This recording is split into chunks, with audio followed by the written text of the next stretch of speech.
morning, ladies and gentlemen, Your Excellency, the Governor of the National Bank of Ethiopia. Good morning and welcome to the second day of the Ethiopia Finance Forum hosted by the National Bank. It's wonderful to see you all here. I hope most of you were here yesterday. If you were not here yesterday for day one, you missed out on a fantastic day of discussions, conversations, debate, and networking. But you're here today for the second day, and it gives me great pleasure to be your MC for today. My name is Yvonne Dege. If you were here yesterday, you would have seen me up here.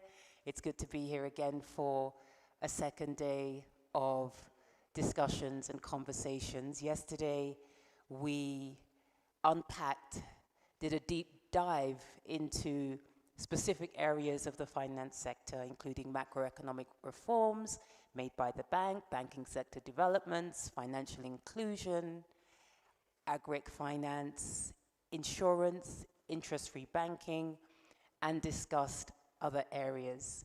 I want to thank all of those who participated yesterday, and we're looking forward to a very insightful and engaging sessions for the rest of the day. I also want to acknowledge the many who are participating online. You are on camera. This is being live streamed across the bank's social media and website platforms. So we want to acknowledge those who are joining this event online. I also want to take the opportunity, whilst I have the microphone, to remind everybody of the fantastic exhibitors who are here at this forum. Most of them are just outside of the door, but I've been asked to remind all of you that there are many other exhibitors exhibiting just outside of the main building. As you come in from the parking area down that hill, please go and visit those exhibitions during lunchtime or when you have or take a short break. On that note, we want to get the day underway. I am thrilled to invite Ms. Jotework Ayele, the Senior Advisor for the National Bank of Ethiopia, to give us a presentation on the topic of strategic investment in Ethiopia's banking sector, opportunities and market entry. Can we please welcome her as she comes up to the stage? Welcome, Jote.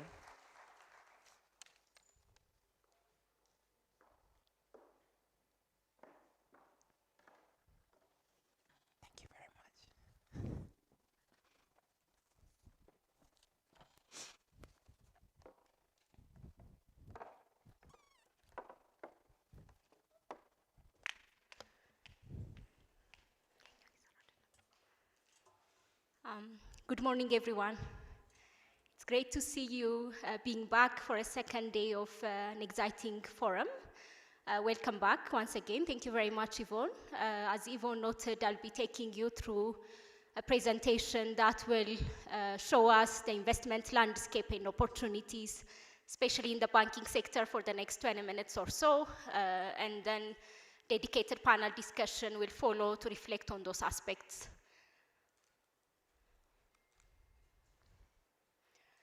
The presentation will be covering three major topics. The first one being Ethiopia's macroeconomic landscape. The second one focusing on Ethiopia's banking, specifically landscape, and as well as the investment opportunities. Ethiopia is one of the largest and one of the most important economies in Africa. It is a country of more than 120 million people. And out of those, most of them, close to or more than 70% of them are between the ages 15 and 65, providing for a tremendous opportunity. Ethiopia also provides one of the most competitive energy sources, which is totally clean, providing for a source of sustainable development and growth. Looking at the economic landscape, Ethiopia has also been growing significantly over the last decade or so, despite the various local and international shocks that we've been experiencing, and as was also discussed by His Excellency the Governor, thanks to the decisive macroeconomic reforms that were undertaken in the past few years, inflation has also significantly reduced.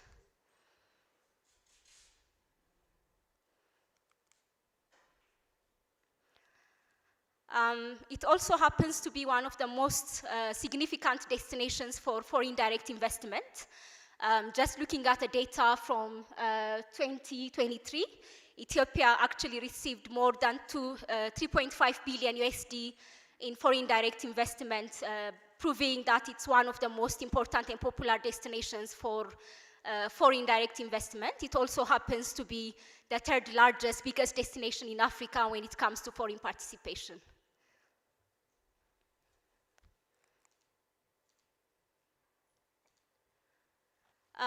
But not only that, as noted earlier, it also provides for probably one of the largest untapped opportunities worldwide. As noted earlier, population is one of the largest, but not only that, right now the median age for Ethiopia's population happens to be 19 years old. So it's a very young generation that's exposed to digital services, and as well as with a very large and as well as growing needs for financial services, both in terms of traditional financial services, but as well as in terms of digital financial services. As we also saw yesterday from His Excellency the Governor's presentation, export and remittances are also growing quite significantly, providing huge opportunities for remittance-related and as well as trade facilitation-related services for the financial sector.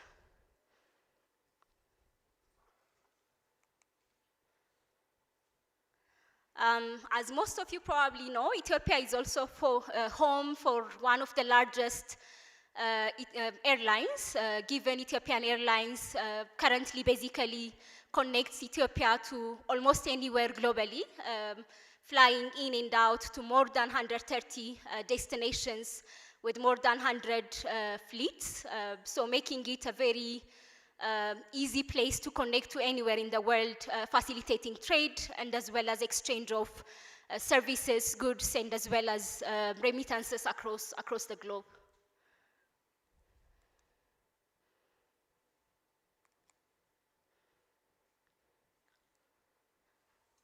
Not only that, Ethiopia has also been increasingly evolving to becoming a private sector-led economy, as noted under the homegrown economic reform agenda, and as well as looking at the various reforms that Ethiopia has been implementing over the past 5 years or so. The enabling environment has been much more strengthened, basically becoming very close to the international practice, including through legal, regulatory, and institutional reforms. Notable reforms include, for example, the current investment law that has virtually opened all sectors for foreign participation, followed by a very successful liberalization of the telecom sector. And of course, Ethiopia has recently also established the Ethiopia Securities Exchange as part of the capital markets development, also providing investors with an opportunity for trading, but as well as exit if that would be necessary. I should also mention perhaps the Ethiopia Investment Holding, which basically is right now the biggest sovereign wealth in Africa, which is the investment arm of the government, also provides with huge opportunities for co-investing alongside the government through public-private partnerships and other modalities. Coming to the macroeconomic reforms that we extensively discussed yesterday, Ethiopia has also made quite significant changes in its macroeconomic environment, including shifting to market-based foreign exchange regime, and as well as reducing distortions in that regard. So right now, we actually don't have any significant issues when it comes to repatriating profits, dividends that foreign investors have made, which is a significant shift from the historical long-standing challenges that Ethiopia had. We also had very successful monetary policy reforms, including open market operations and having liquidity facilities in place. And financial sector reform is also underway, basically making Ethiopia's banking sector very close to global standards, principles, of course, given the specific context in Ethiopia as well. Now, coming to the Ethiopia's banking sector landscape specifically, Ethiopia's banking sector in general, the financial sector has been a very profitable, high return sector for a long time now. Looking at the data over the last many years, we could see that profits in aggregate has been growing by 10 to 20%, making it one of the very rare markets where the financial sector has been growing at this rate. Just looking at the numbers, for example, in 2024, the total profits, the aggregate profit of our banks here was around $1.2 billion. Not only that, as compared to many other countries in Africa, it also has a very competitive returns on investment and as well as managed non-performing loan statuses. Having said that, as I also noted yesterday, there are also significant opportunities for expansion and deepening, as in Ethiopia, it so happens that demand for credit and as well as a number of financial services actually far outweighs supply. And that's demonstrated in a number of factors, including the fact that our banking services are largely concentrated in Addis, while Ethiopia, as I said earlier, is a very large country of 120 million people with a very large opportunities in several sectors. And as well as, of course, as we've been discussing yesterday, digital financial services and penetration of mobile money has also been increasing quite tremendously over the past 2 years. But compared to our neighbors and other African countries, there is still a very large room for growth. Ethiopia is also home for a number of multinational companies and as well as big domestic corporate companies, again providing opportunities for financial sector growth and deepening. And as I said earlier, most of these companies, almost all of them I should say, have unfulfilled demand for some form of financial services, making the Ethiopian financial sector having a very wide room for growth and as well as deepening.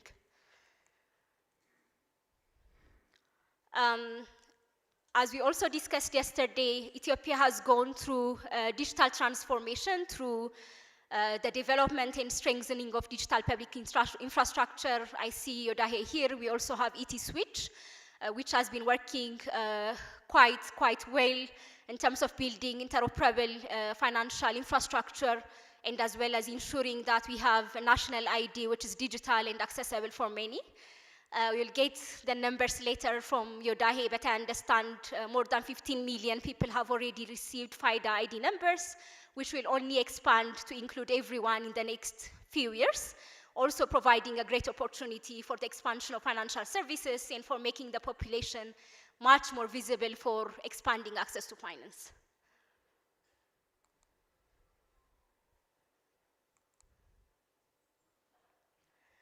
As also noted yesterday, there is also a huge gap for investing enterprises in general.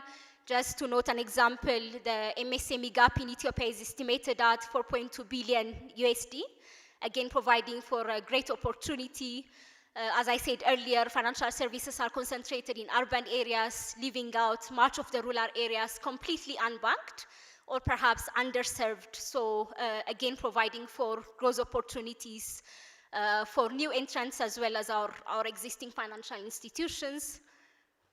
Agriculture is another sector that we're very much eager to also see expand in terms of access to finance, given its role for the economy, for exports, and as well as for employment. And in that regard, as you might have seen from the draft roadmap, the National Agricultural Financial Implementation Roadmap that has been launched yesterday, which is available on the website, there is also a huge opportunity for demand, which the assessment actually estimates at 2.5 trillion birr.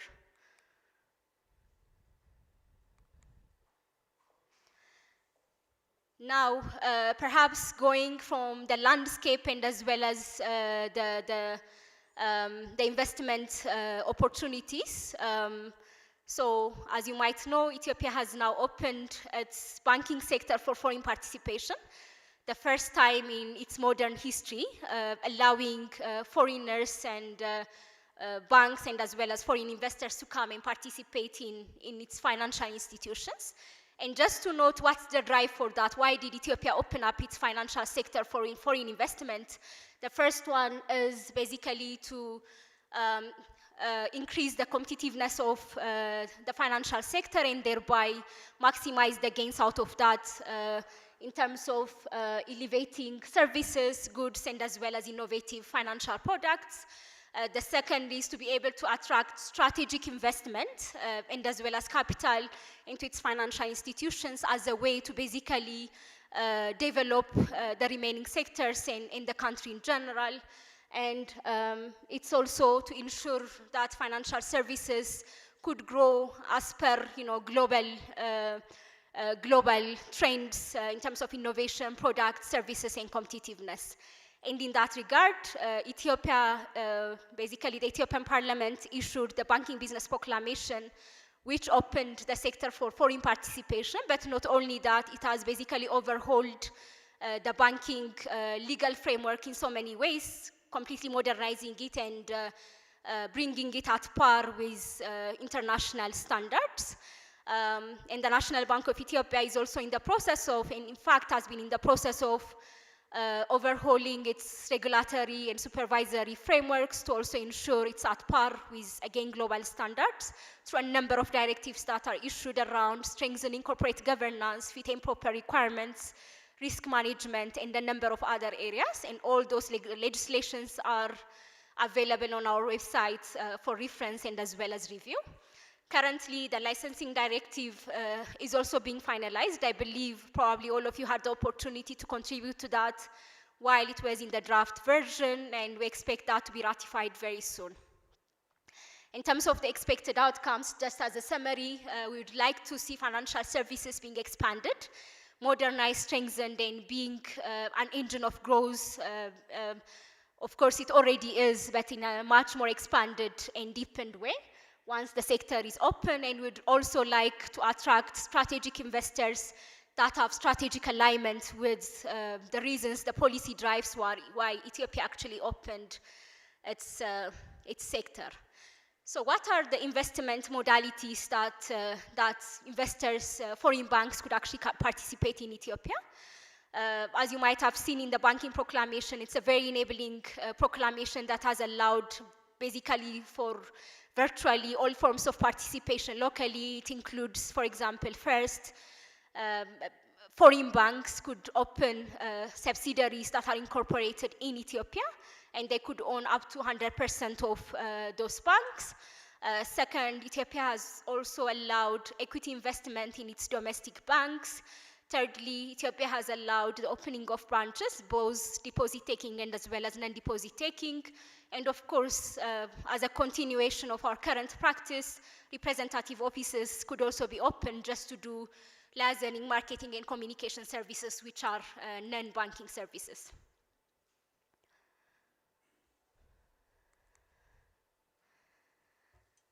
So to summarize, what does banking sector opening up mean for investors?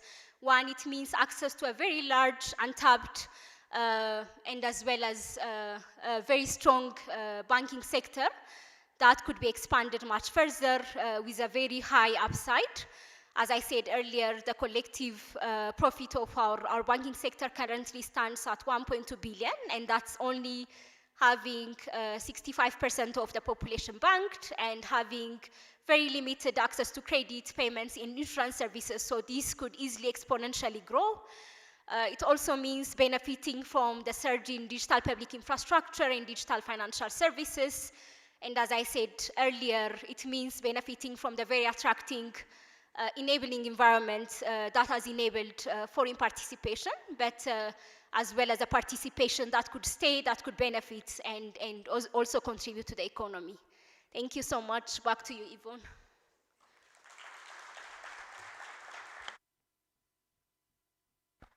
Thank you very much, Jyote, for that fantastic presentation. I'm now super excited to invite the next, or the first panel session participants to the stage. Continuing with the focus on strategic investment in Ethiopia's banking sector, Jota has laid the foundation and set the scene for us.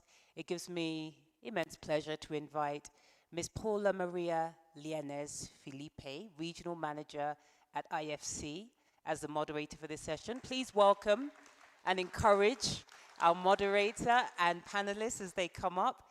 His Excellency Solomon Desta, who is the Vice President, Financial Institution Supervision at the National Bank of Ethiopia. Welcome, Your Excellency. Fantu Faris, Program Manager, IFC. Please join us on stage. Kobe Andha, Regional Director, East Africa and Ghana, Bank of Africa. Please join us. And last but not least, Mr. Paul Russo, Chief Executive Officer, KCB Group PLC. Please take your seats and have a fantastic session. Paul, if I could ask you to be mindful of the time. Thank you. Thank you very much. So until what time do we have? Just so we can manage the 1 hour. Thank you. Thank you. So thank you very much. So first of all, thank you to everybody who came today. And just wanted to express my congratulations again to the National Bank of Ethiopia for staging this incredible event and for all of the work on reform and modernization of the banking sector, which has brought us to where we are today. So this session will be a panel discussion on the strategic investment in Ethiopia's banking sector. Congratulations to Jote for that excellent presentation. And so in this session, we are going to be discussing and exploring strategic opportunities for investment, regulatory considerations, and other matters which impact the enabling environment for investors in the country, and how these can lead to conversion strategies. What challenges investors foresee and how they can mitigate these strategies, and how these fit into the overall landscape in Ethiopia in terms of inclusion and strategic objective. So I'm very pleased to introduce the panel, and I will be going from left to right. First, we have His Excellency Solomon Desta, who is the Vice Governor for Financial Institutions Supervision at the National Bank of Ethiopia, and where he leads regulatory reforms, digital payment modernization, and financial inclusion initiatives, including efforts to close the gender gap in access to finance. Then we have Ms. Fantu Faris Muleta. She's a senior private sector specialist at the IFC with over 15 years of experience leading investment climate reforms and promoting market development across Africa, and she currently covers Ethiopia, Uganda, and Rwanda. Then we have Mr. Kobe Anda. He is a seasoned banking professional with over 30 years of experience, currently serving as the Regional Director for East Africa and Ghana at the Bank of Africa after previously leading Bank of Africa Ghana as its Managing Director, and has had worked in several other markets including Tanzania, Uganda, the UK, and Belgium. And then at the far end, Mr. Paul Russo, the Chief Executive Officer of KCB Group PLC, and is known for his focus on digital transformation, regional expansion, and customer-centric leadership, having previously held various leadership roles within the bank. So welcome everyone to the panelists. So let's get things going. Let me start please with Mr. Paul Russo. Before the panel, we were discussing KCB's ongoing involvement already in Ethiopia. So please share with us how that has been and what you see in the future in terms of further deepening KCB's engagement in the country. What are your factors for consideration as an investor? And then we can start with that. Thank you. Thank you, and good morning, everyone. Just a quick line on KCB Group PLC. So we run two banks actually in Kenya, the Kenya Commercial Bank and the National Bank of Kenya. We operate a bank in South Sudan, Uganda, the DRC, Rwanda, Burundi, and Tanzania. But specifically when it comes to Ethiopia, and we are discussing this morning, we are not new in this setup. We're very strong partners in Ethiopia. We have swift relationships with the 19 Ethiopian banks. We have an approved country limit of US dollar 391 million. We have clean FI credit lines aggregating to around USD 320 million, specifically with, and thank you to these 4 banks, Commercial Bank of Ethiopia, Awash Bank, Dashen, and Bank of Abyssinia. The beauty about our experience in this market is that, it's been a journey. While I see many people think it's controlled, it's closed, we've had very fruitful relationships. And Governor, as I mentioned some times back, we've seen visible transformation and connections, and I'm deliberately here because of what I see as the opportunity. We financed priority imports into Ethiopia totaling to US dollar 855 million, touching on pharmaceuticals, petroleum, fuels and lubricants, fertilizer, agricultural machineries, and ports and parts, and crucial food items like sugar on a need basis. We've also strengthened a number of partners, and I'm sensitive about time, working with TDB, Afri-Exim, Commerzbank, and Standard Bank of South Africa. We've been able to deliver that agenda. I hasten here to say that we have a strong relationship with IFC in most of our markets. You ask me what is the next step? I'm actually here to say KCB will be in Ethiopia. It is just, trust me. And I tell people strategy is not a competitive edge. Execution is your competitive edge. So by telling you will be in Ethiopia, I'm not leaking a strategy. I'm just telling you the obvious. We're also very clear that we will not do a branch or a greenfield. We are looking to make an acquisition within the defined regulations. So I know there are friends here that I've met quite a number of them behind the scenes. And Governor, we will soon be coming to you because we've seen quite some progress. So I want to give you an assurance that it's testament that a number of us are looking to come in. And we'll be looking to work with the likes of IFC. And I also met Propaco on the sidelines here on how we can collectively work to de-risk.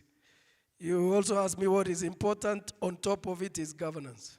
We really have to work together to make sure that the governance structures are well, but also risk management. And I like the director, we call them Director Banking Supervision, embedding Basel II, getting to Basel III is critical for us to be able to de-risk as the setups and put in frameworks that work for those entities. But I'm also very conscious on the back of it that we're looking for compatibility. So we're an institution that has made acquisitions both in Kenya, in Rwanda, in the DRC.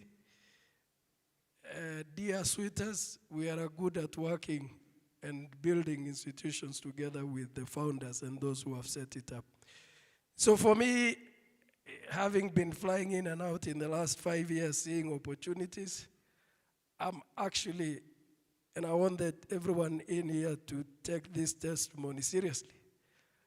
I have seen the progress, and I'm bullish about the future. I thank you.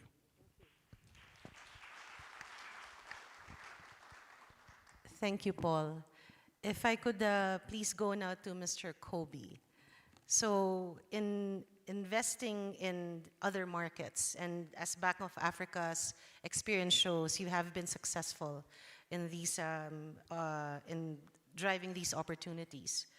But when new investors come to a market, they don't only bring capital. There's also innovation.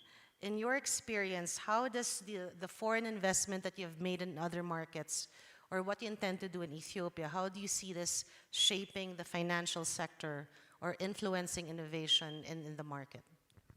Thank you, Paula. Bank of Africa, as you know, we are in 19 countries in Africa. We have banks in Shanghai, in Dubai, in UK. So with this strength and with the strength of our balance sheet, we have a total balance sheet of 40 billion. We bring this to bear on the countries that we are in. So we bring our partners, we have partners, our shareholding at the group level includes DFIs as FMO, IFC is a credible partner to us, we have Propaco, we have BIO. So with these partnerships, we are able to bring product innovations. They support us in risk sharing, in product development. For example, at the moment, we are working with IFC on a risk sharing on the trade side. They give us trade lines.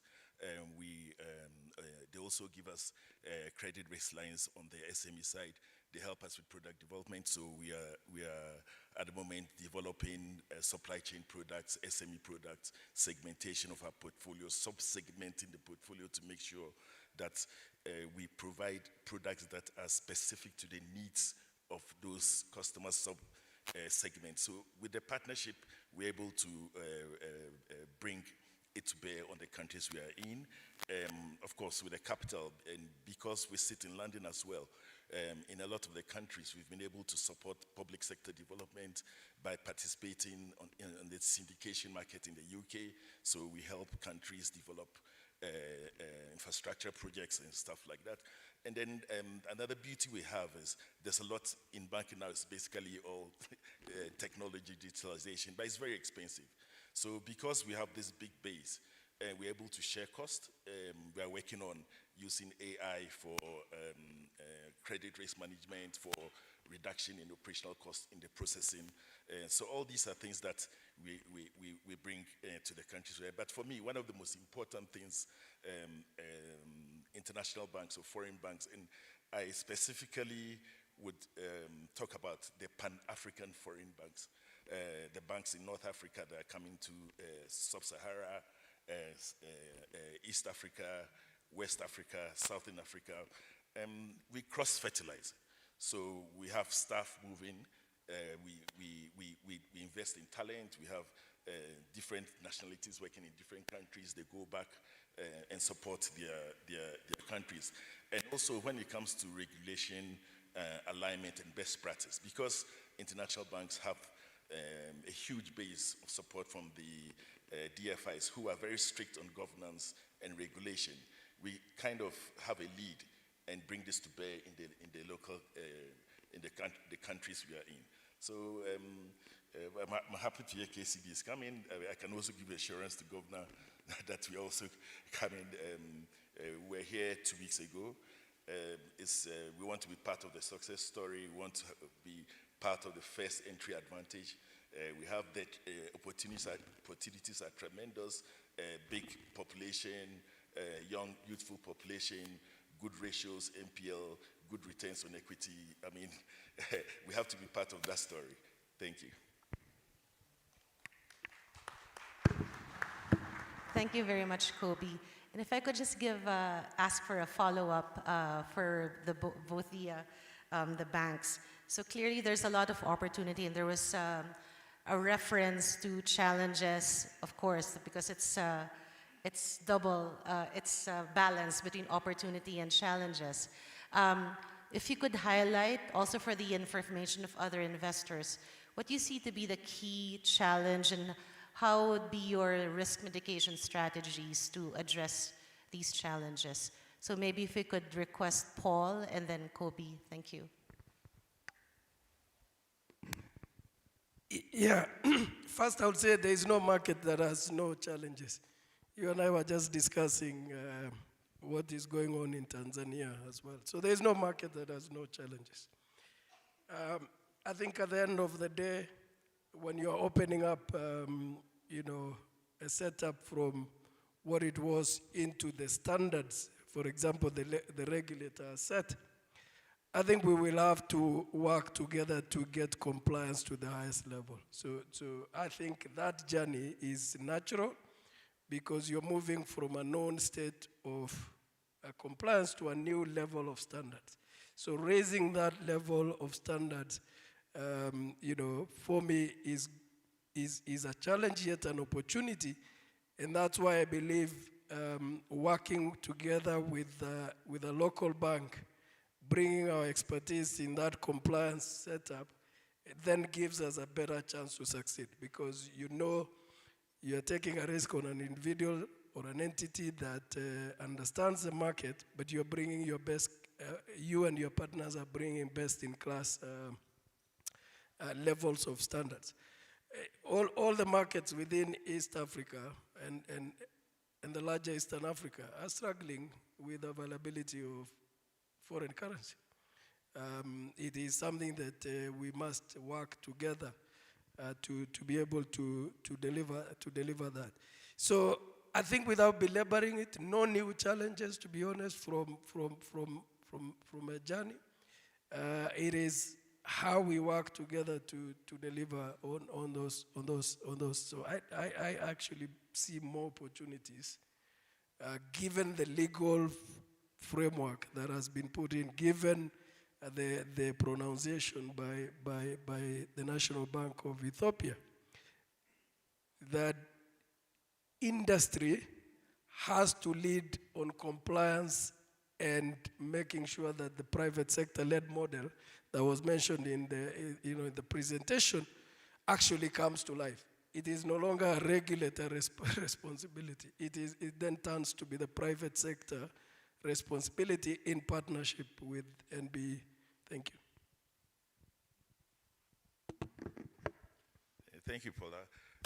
I'm also of the same opinion. The challenges are not insurmountable. Of course, moving from a centralized market to a private capital market, there will be some social issues that have to be managed. So in the process of having international banks come, there are certain equity rights shareholder would request, which maybe at the moment are not 100% sealed. But these are things that can be discussed, are being discussed with the central bank. So I think we can overcome them. The other challenge that I can foresee is, because of what's happening worldwide, the developing countries, it presents opportunities for us and also some challenges. And the bit of caution I'll sound is the appetite to borrow, especially when it comes to local currency borrowing by government, that is issuing treasury bills. We've seen it in a lot of countries where, because of government's appetite to borrow on the market, treasury rates go up, there's significant premium, and you can't explain the difference between inflation, the return for money, and the price of the treasury bills. And these sort of cloud out the private sector from the market. In the West, the developed countries, there's a ratio that is the lending to the private sector to GDP ratio. On average, it's about 90%. In Kenya, it's about 35%. In Tanzania, Ethiopia, Uganda, it's about 20%. And it shows you that the private sector is not really being supported by the financial markets to grow and to develop. And mainly it's because there's competition from government. So we just have to be a bit more cautious, so we can encourage banks to do really what they're supposed to do, which is to support the private sector grow and not to finance government expenditure.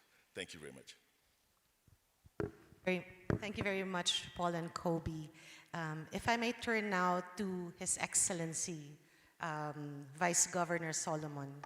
After hearing from the banks, what do you think, why do you think now is the right time for investment by foreign participants into Ethiopia?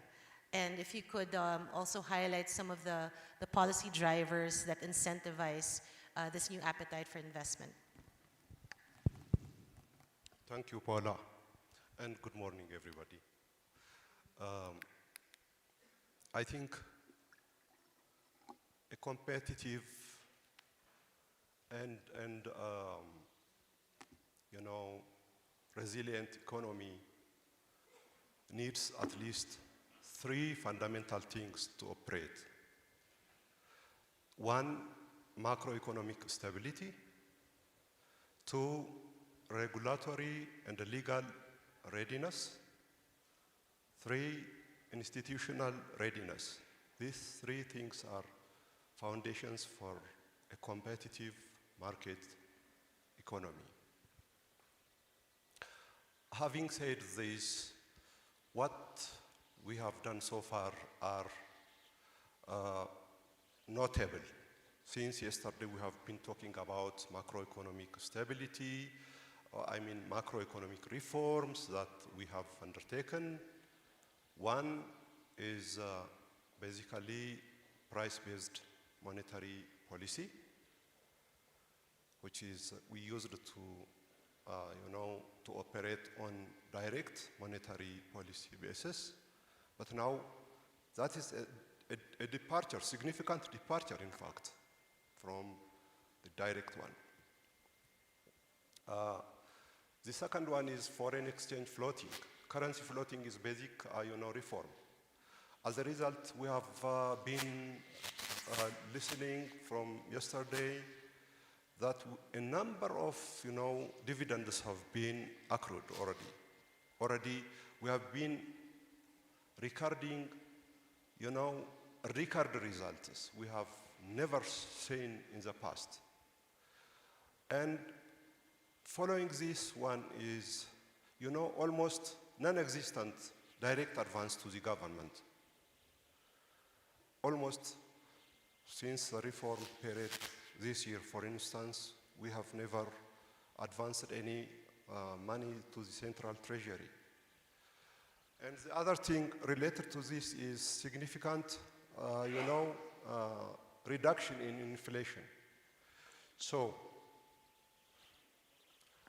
the economy is doing very well. Macro stability is taking hold.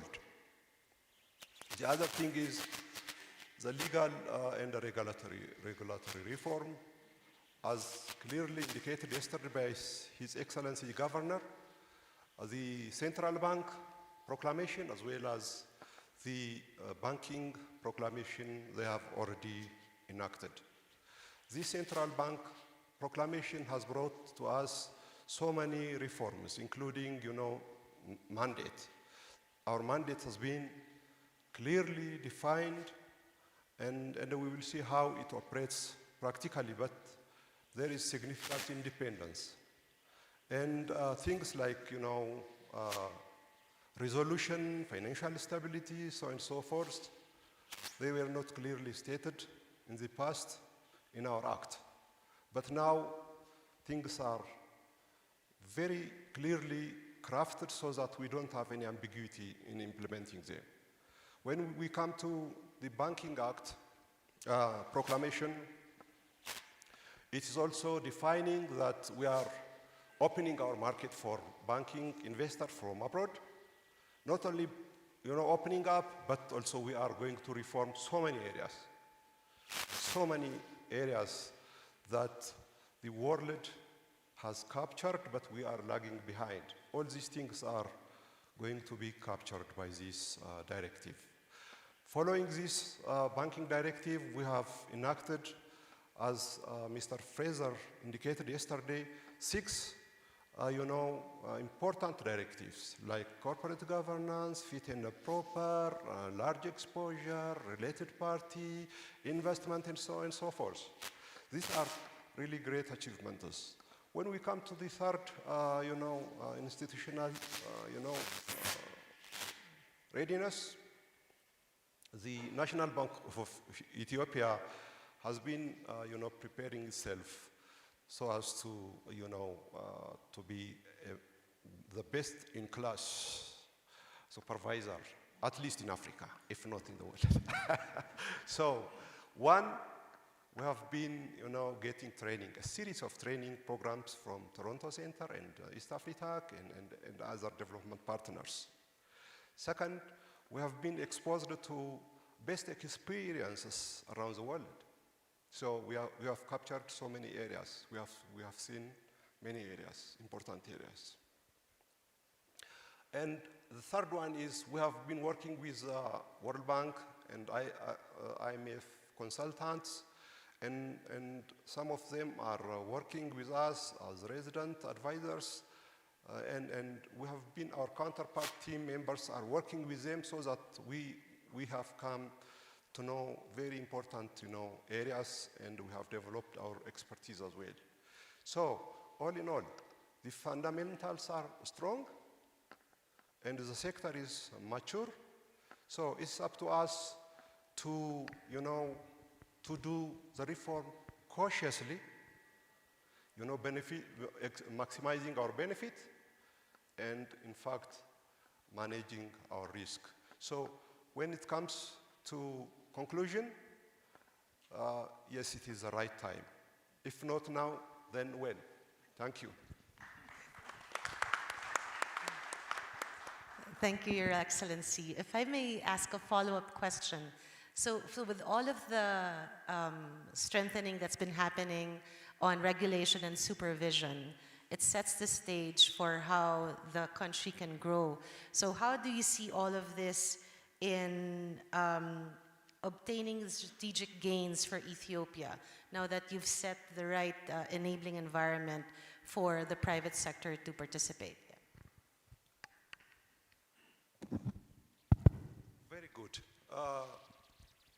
The basic reason we opened our economy for foreign investment. In fact, we are not just opening a banking system, but we have already opened our lead financing sector as well as fintech sector. So this one is the third, liberalization. So why we wanted to, at least the policymakers wanted to liberalize the banking system, primarily just to see our financial institutions or financial system is well developed. Many times we indicated that we are a little bit lagging behind because of various historical reasons, but now we have to make it up. So we have to develop our financial sector. That's basic objective. Under this basic objective, the first reason, the first objective that we are looking for is to gain capital. As clearly indicated so many times, we are running short of, we had a shortage of foreign currency as well as credit. Even Jyote indicated that we have, the supply is limited, but the demand for credit is very, huge. So we have been looking for resources. One way to get resources is to get foreign capital, FDI. That's one reason. The second reason is to benefit from, huge know-how and technologies that foreign strategic banks are, using or they have accumulated. When they come, they bring all this knowledge. We are hoping that they will come in the form of joint venture, including, in fact, subsidiary. So if we happen to work together, then there is a strong belief that we will be getting expertise.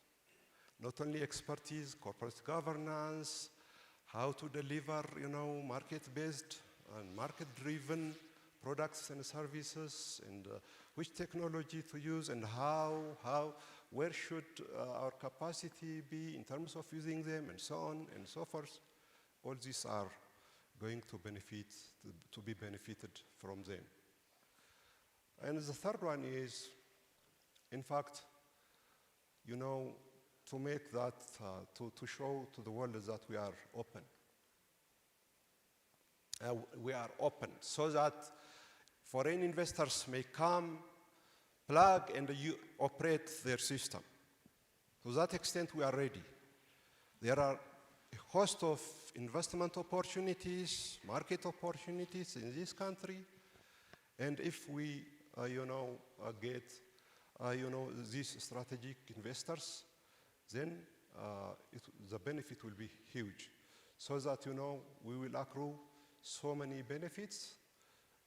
So the country is investment friendly, young population, and a huge, unmet demand for financial services. All these things, need, to be met. So these are the basic reasons to open up our banking system. So, as I already said, we have to put our opening in sequence, starting from licensing, as Jota indicated, and then we have to keep our prudential safeguard, and then we have to move to financial stability maintenance as well. So, thank you so much. These are basic reasons. Thank you, Vice Governor. Now, may I turn over to Ms. Fantu? You've have extensive experience in many markets, promoting investment policy and improving the enabling environment. So what are the factors that make foreign investments work in the financial sector and possibly also beyond? Thank you. Thank you very much, Paula. I think much of it has been said during the presentation as well as during the panel. And I strongly believe that some of the basics in terms of really creating an enabling environment to attract and retain investment, more or less remains the same across sectors. Of course, with some caveats, on sector-specific things. Broadly, I look at those key investment enablers, in two buckets: regulatory enablers and market enablers. From a regulatory point of view, I think one important consideration for any investment to successfully land in a country, but not only land, but also survive and thrive in a country, is regulatory predictability and certainty. And colleagues from the banking sector were saying that, one of their important considerations is risk. Any investment involves risk, but typically investors would like to know what risks that they would be assuming in a certain market. They want to measure that risk and make investment, and a long-term investment plan based on that calculated risk. So really, being able to have your policy regulations in place, accessible, predictable is very important. So, if a country has, 100 directives in place, and if an investor thinks that maybe there are additional 10 directives out there, you don't even know where to find them, and you don't even know how that would affect you, that would be a problem. And yesterday, His Excellency the Governor was talking about the Green Book that the Central Bank, the National Bank of Ethiopia, was able to consolidate the different directives in terms of the regulation of foreign exchange, for instance. Those are the kinds of decisive steps that really inspire confidence for investors when they land and operate in a certain market. So kind of that's the first, regulatory policy predictability. And I think the second factor is also a balance between regulation and facilitation. There is no apparent contradiction between regulation and facilitation, but oftentimes you see a bit of a tension in many markets. And probably that would be even more important in the context of financial sector. The inherent, the central bank, the National Bank of Ethiopia, has the inherent mandate to regulate, which is absolutely important and critical. But when you're opening up a certain sector, and a sector as dynamic as the financial sector, I think there is also a need to play a market creation role from the government. So really being able for joint learning, having really an adaptive approach to policy regulation.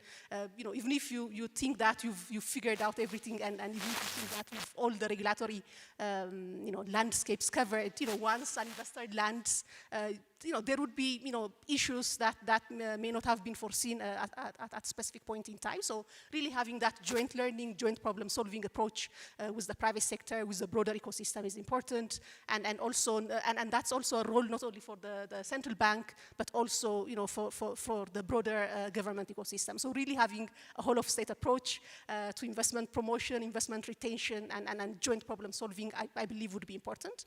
And I think really like having this forum and talking about investment attraction, retention in this forum convened by the central bank and bringing different stakeholders in the room, I think also really it's a clear sign that the national bank is taking that market creation role seriously, intentionally, and deliberately, and that really definitely inspires confidence, I believe, for investment.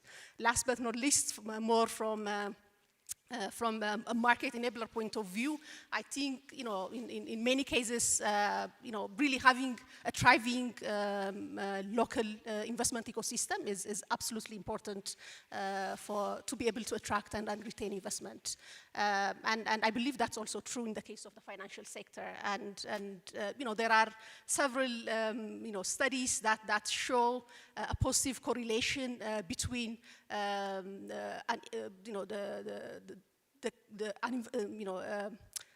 the capability of a country to attract foreign direct investment in general, and the ability to actually attract and retain foreign investment in the financial sector. So that relation between the broader FDI stock that a country has and that of the financial sector. And that's, I'm sure my colleagues from the financial sector would speak more about that, but in often cases, foreign banks and financial institutions, they follow their client. So if you're able to attract more international companies, if you're able to expand your international trade, so that really having an increased footprint both in terms of international investment and international trade would definitely incentivize for foreign banks to land and thrive in a country.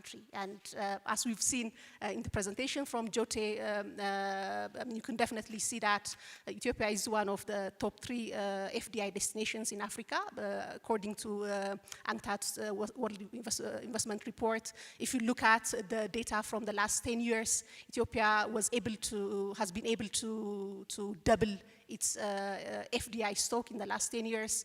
If you look, for instance, in 2014, the annual FDI inflow to Ethiopia was somewhere around 1.8 billion USD.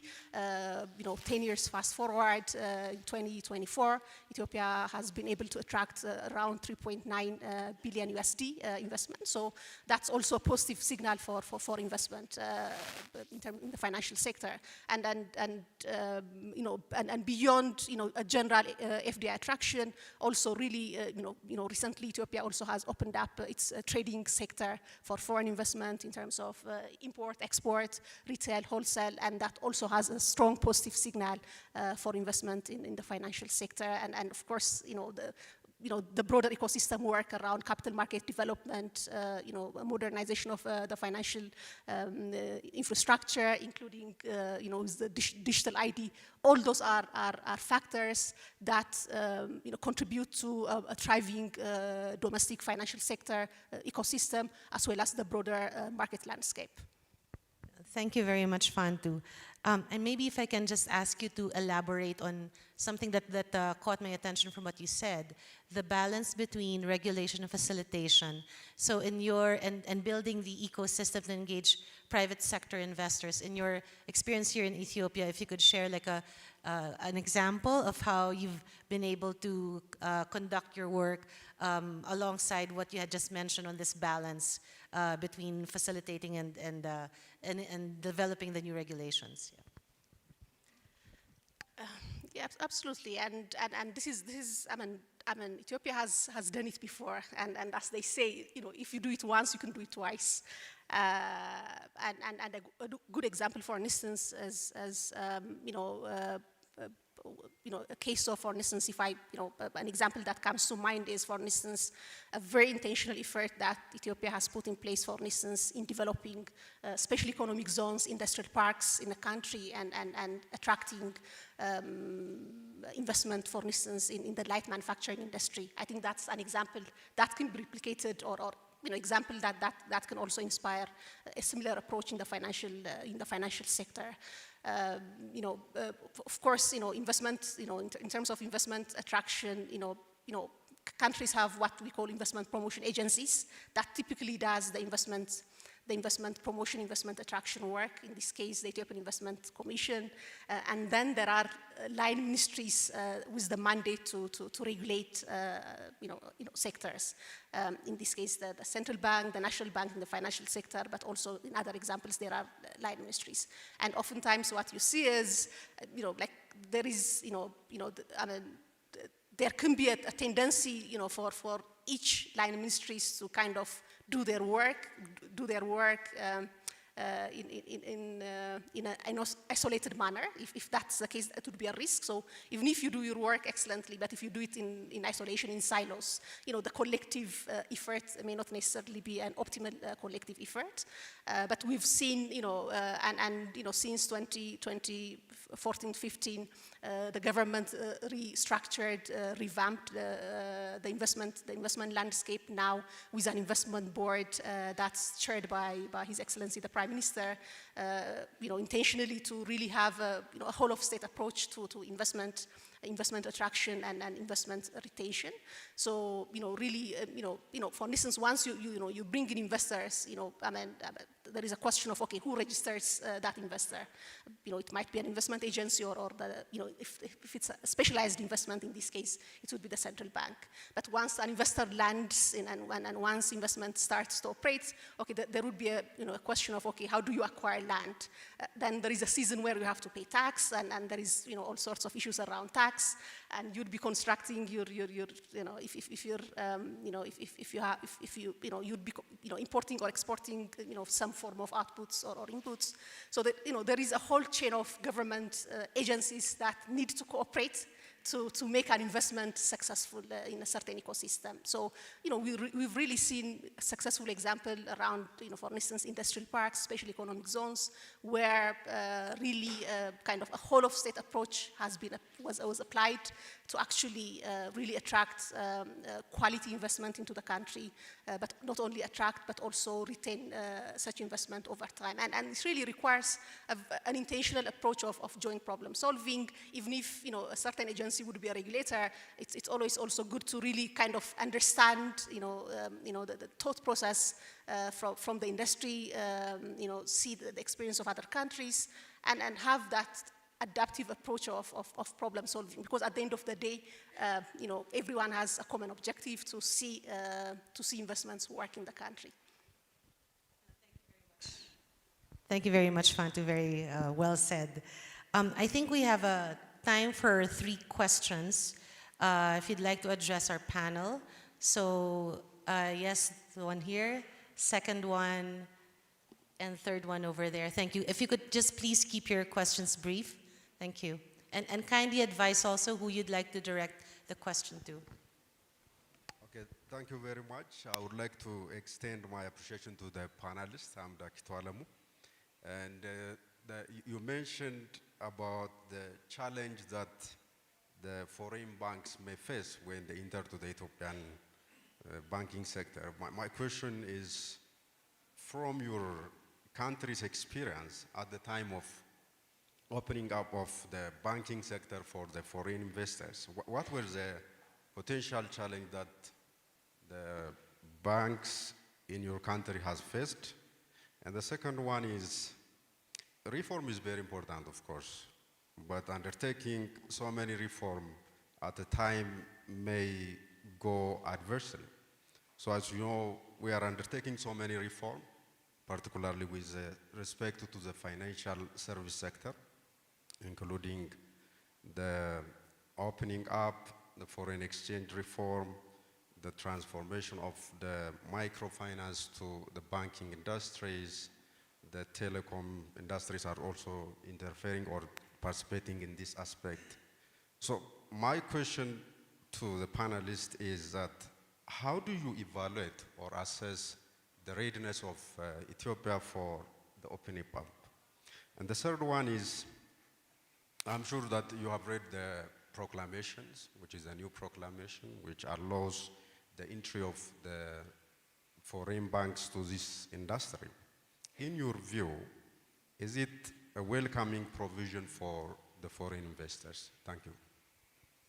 Thank you. So I believe Paul and Kobe, if you could respond, please, to the question. Thank you.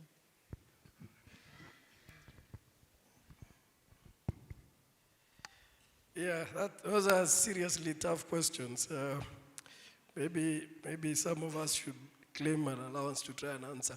But that's on a light note. So Paula, let me try.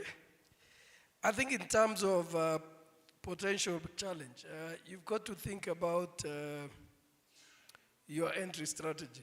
And for any market, I think I'll pick out two for the sake of time. In the first instance, if you're going to a new market, naturally, the existing players will play defense. There's no question about it. They are not just going to wait for you to walk in. And it's something you must prepare for because they've got experience, they've been in the market, they've got a clientele base. And it's not just about banking. You've seen in various markets where even if it is, supermarkets chains that have gone into new markets, we've seen what happens when they get into. So it's not really a banking issue. It is a competitive landscape and you're walking into a new market. There's obviously the second challenge where I believe there's a lot to learn. And many a times, entrants have gone in and become bullish about wanting to succeed from day one, to the lack of caution. And we've seen in a number of markets where new entrants have ended up making significant provisions in the shortest time possible. Because if you go and make a business case that you're going into that market for profitability and immediate return, I can assure you, you will burn in the shortest time possible. So my take is if you're coming into Ethiopia, and that KCB's point of view is you've got to be in for the long term. And you've got to build in that resilience. So that short-termism for profitability has been a big issue in markets. It's as far as including what people consider as mature markets like Kenya. We've seen new entrants struggle, and we've seen them really exit. And data doesn't lie. You can see the performance of some of those entities because of that short-termism. So that appetite for profit, in my view, needs to be muted. Now, if I was to go to the second point just quickly, how do we assess regulations? First, we had the opportunity to give inputs. When the drafts came out, I can tell you that as ourselves as KCB, we did give input. It was open for us to be able to give input. But for me, I'm very clear that the mandate of CBE and that clarity that has come in the recent past and what has been pronounced is so critical. The independence and the clarity of mandate of those independent institutions is so important for investors. And Your Excellency Governor, it's critical that mandate of NBE having been cleared, it's one of those things that we've considered. Because you have to have clarity between the relationship between the banks and the regulator as an independent and with a holistic new mandate. There will be challenges. There are challenges in mature markets. Between ourselves, I sit in the Governing Council of Kenya Bankers Association. A number of times we have run in with the regulator. That is part of building an independent and strong relationship. We've never lost a relationship with the regulator. clarity of mandate for us. And those pronunciations give me the confidence to hold the mic here and say that KCB would and will come in. I think quickly, is the proclamation sufficient? I think we took, if you look at our input back to NBA at that point, we said 30% is too small of shareholding when you come in. We also said maybe the capital demand as you come in, it's different. But you have to understand the context, and you have to appreciate the context. You're moving from one state to another. There has to be a journey. There has to be a space for transition. And we've come to appreciate where that proclamation has come from. I think we believe that once value is derived for parties or institutions, within that 30% investment, in the long term, that ease will come in.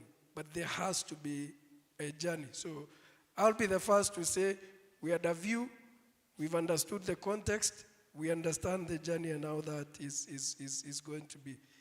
Typically, people would expect that you can walk in and make an acquisition of 100%. And we've seen people burn in that process of acquisition. Finally, just to share that in the two markets where we've made acquisition of existing entities, KCB has always been very clear. We do not know the terrain. We will work with parties that understand the terrain. The best party to work are the parties that build that institution. So if you look at our acquisition of the number 3 bank in Rwanda, we retain the minority shareholders. We deliberately, we could have paid them out, but we retained them. When we acquired TMB, we did not even change the name, Trust Merchant Bank in DRC. First, we didn't change the name to KCB, and 2, we retained the original shareholders as partners in that model. It's been 3 years of success. It's one of the fastest growing entities for us. Those 2 acquisitions that we've made don't carry KCB names, by the way. Very important, Your Excellency, for us. We run as BPR Bank in Rwanda, and we run as TMB in DRC. It is important that we understand that banks and the financial system are not only a pillar to economic transformation, but they are also the number 1 systemic risk if you don't get it right in the way you build it. So I have come to appreciate the rationale for that transition in the proclamation. Thank you. Yes. Thank you, Paul. Yes, Kobe. Thank you for the question. I'll take the challenges from 2 perspectives. One is the pre-entry and then the other, the post. For me, the pre-entry is maybe the easiest. That's what we're going through now, trying to negotiate some of the regulations and barriers that as we see them and making sure that the strategic fit works. There's a word I don't think I've heard in the past as much of it as I've heard over the past 2 days, and that is sequencing. So at least it gives the comfort and confidence that there's that focus on making sure that the environment is conducive for a foreign bank to come in. The other challenge is post, and that is more, I think, cultural. There will definitely be an alignment that will have to be made between the cultural practices or norms of the country we are in this case Ethiopia, to the culture of the institution. And we'll have to make it work. There will initially be suspicion, etc., but we need to work on that and make sure we're agile enough to overcome that. The other, and we've seen this in other markets, especially with groups working in countries, there is a kind of, I don't want to call it, but that's the best way I can put it, like a power struggle between the regulator and the group's governance system. Because as far as the regulator is concerned, they don't have visibility on what the group does. The group also feels that it's their brand, it's their risk, it's their money, and therefore they should have a say in how things are conducted, which is outside the regulatory ambit of the country's the central bank. So sometimes that's alignment is a bit challenging to resolve, but I mean, is something that we are used to. The readiness, I think, is obvious. The readiness is there. My colleague from KCB spoke about the points in the proclamation that they tried to negotiate. It was the same with us. There are a few of them that we still have not resolved. And basically, we feel fine. It's a starting point, centralized, moving. We cannot have everything from the go, but some of them have to be prioritized. For example, the interest of minority shareholders to declare dividend when maybe is not in line with the capital requirements or needs of the institution. That's maybe, I don't know, it might take a bit of time, but it's something that is worth looking at. Thank you very much. Thank you very much, Paul and Kobe, and I believe we're out of time. And sorry we couldn't take the other questions, but to just wrap up, I'd like to offer Fantu and His Excellency Vice Governor any concluding thoughts that you'd like to share with the audience before we finish the panel today. Yeah. Thank you, Paula, again. In fact, we have started the journey, and yet we have a lot to do going forward. We have to work on financial inclusion. We have to develop our capacity as regulatory body, even though we have started to do that. And even the sector has to be ready, to compete. Now we are small islands here and there. We need to, to get together and work strategically to compete so that the landscape will be competitive, market-based, and the regulator will just look at what is happening over there. Otherwise, we don't have to do the micro sort of management. So everybody has to continue its support, including development partners, international financial institutions, particularly World Bank. I personally would like to appreciate their efforts, and that sort of effort should continue, and let's work together. Thank you. Thank you, Vice. I mean, if I'm to go back to those three key enablers I mentioned earlier on, really being able to really discuss on the banking sector ecosystem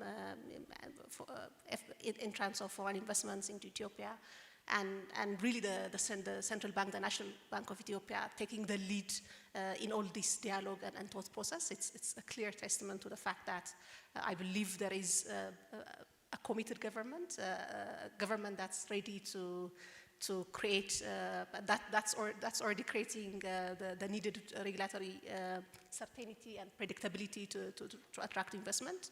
And also, really, as also said by the other colleagues, I mean, it takes two to tango. So, and really to being able to see this active dialogue between the private sector, both the existing financial industry leaders, potential entrance into the economy from the foreign side, and the central bank and the broader government ecosystem. It's the kind of readiness that we'd like to see in any country. So it's very promising. It's a process, but it's clearly it's a country that's heading in the right direction and ready and ripe for investment.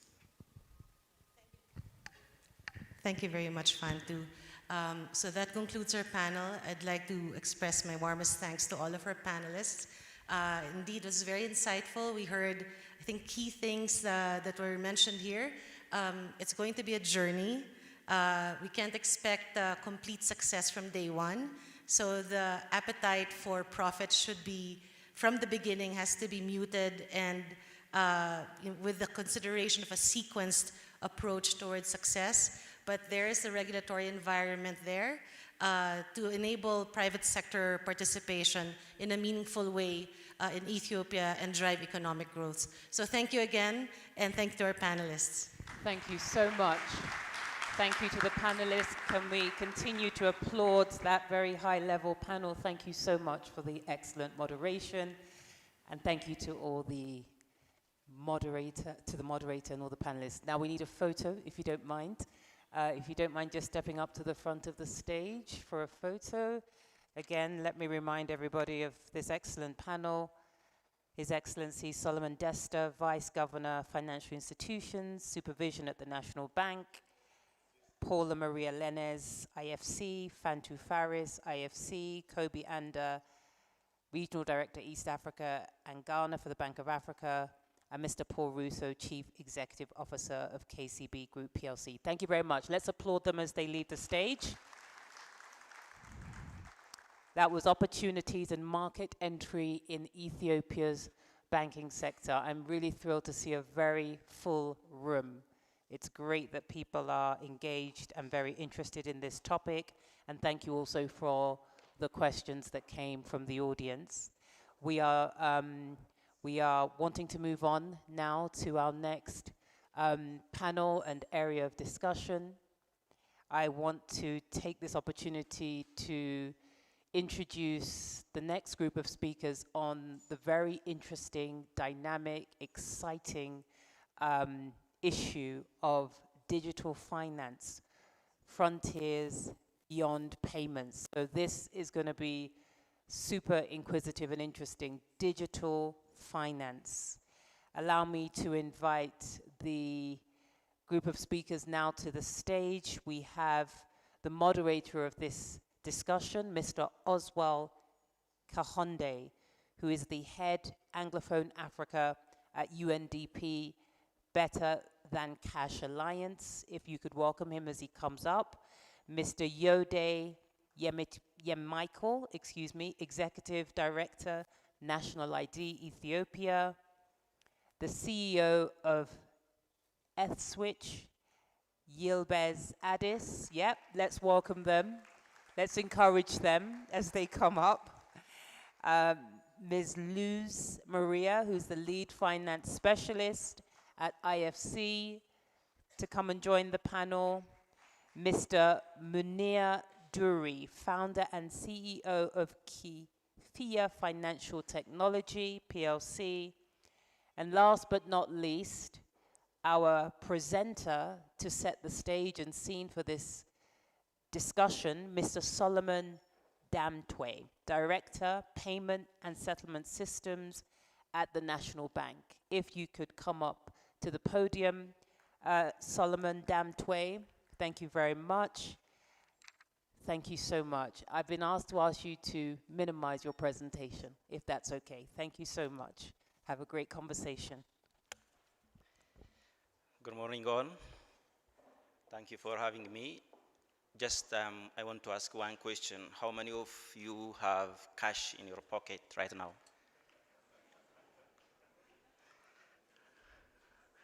Okay, so the answer that you know, but I hope you may trust the phone on your pocket. But now I will take you through the systems that works behind the phone and that you are relying on. So I will take you through the digital public infrastructure, which is the foundation for digital governance, digital payment, digital finance, and public administration.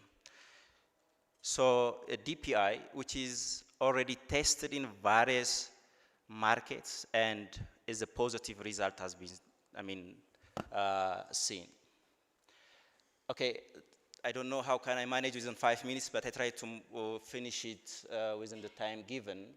So the DPI, which consists of 3 major elements, which are the digital payment, where we transfer funds, we send money, we access the basic financial services.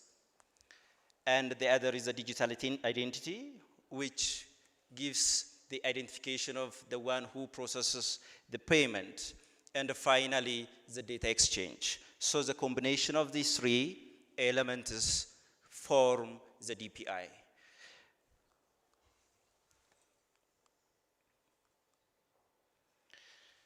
So the question is, do we have an DPI in Ethiopia?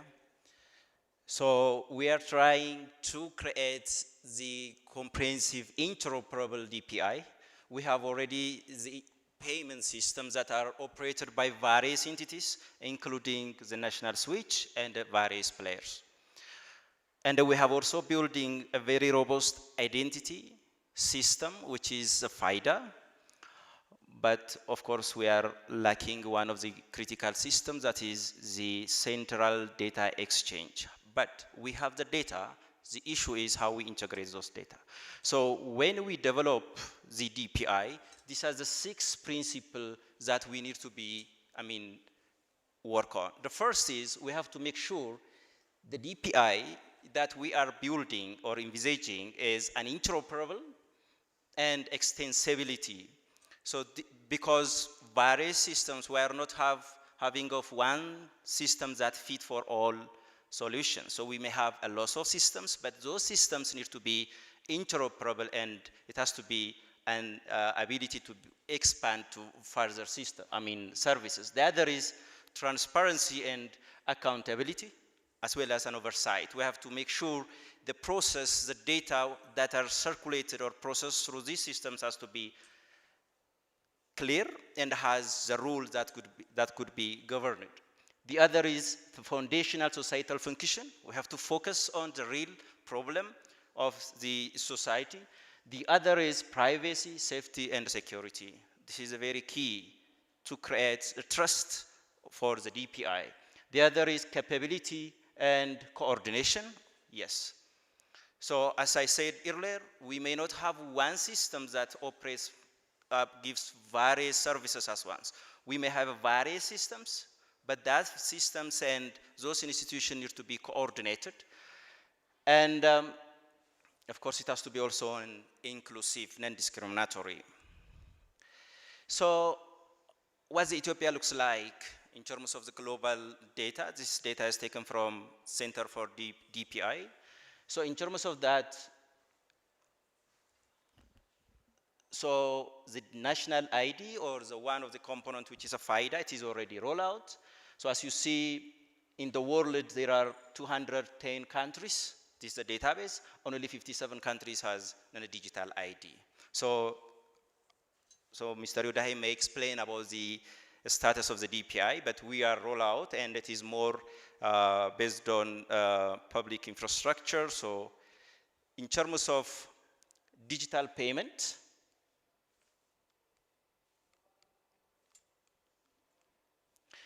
in terms of digital payments, so you all feel that the environment that we are living in, especially in the urban area, we don't have a problem to transfer money through using of our mobile phone.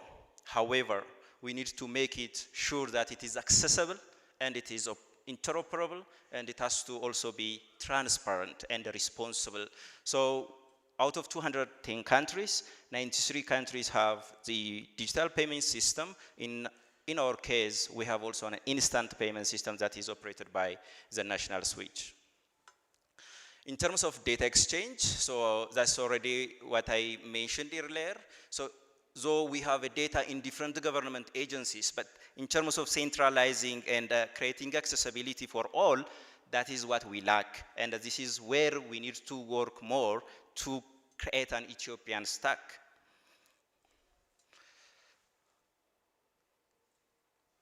So this is also very important. So I ask the panelists to deep dive in detail about what are the effective DPI, to create effective DPI in Ethiopia. What are the remains? So we have to talk about the transparency, security, we have to talk about the data privacy, we have to talk about the interoperability, we have to make sure that everybody is included, and we have to make sure that the system that we are going to develop is working for all. So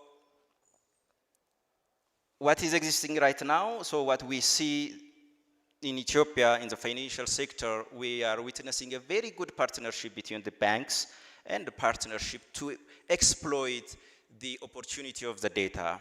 So here, yesterday, His Excellency the Governor has raised about Michu product, which is changing the environment of the digital finance. That's the partnership between the fintech and the bank.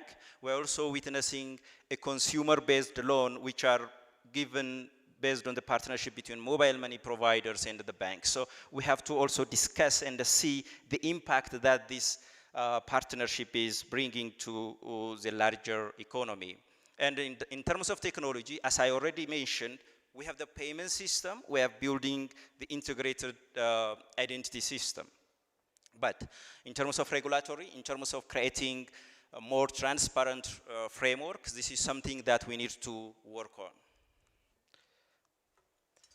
Thank you very much. I look forward to see further discussion from the panelists. Thank you.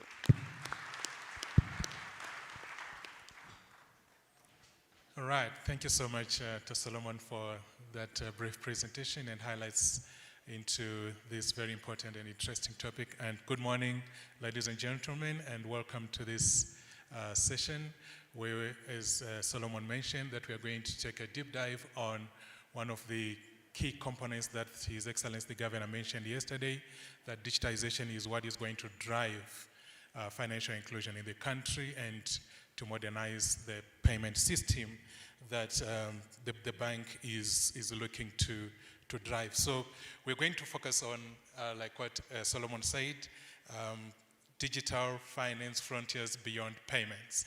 Of course, the foundations have been laid, but we're going to take a deep dive into what those components of DPI and what the key players who are driving those components are doing at the moment. And so we're taking it on 3 stages. One is to looking at the infrastructure that has been laid, an update of where we are now and where we are going. Then we'll also hear from the global perspective of how some of these components are working.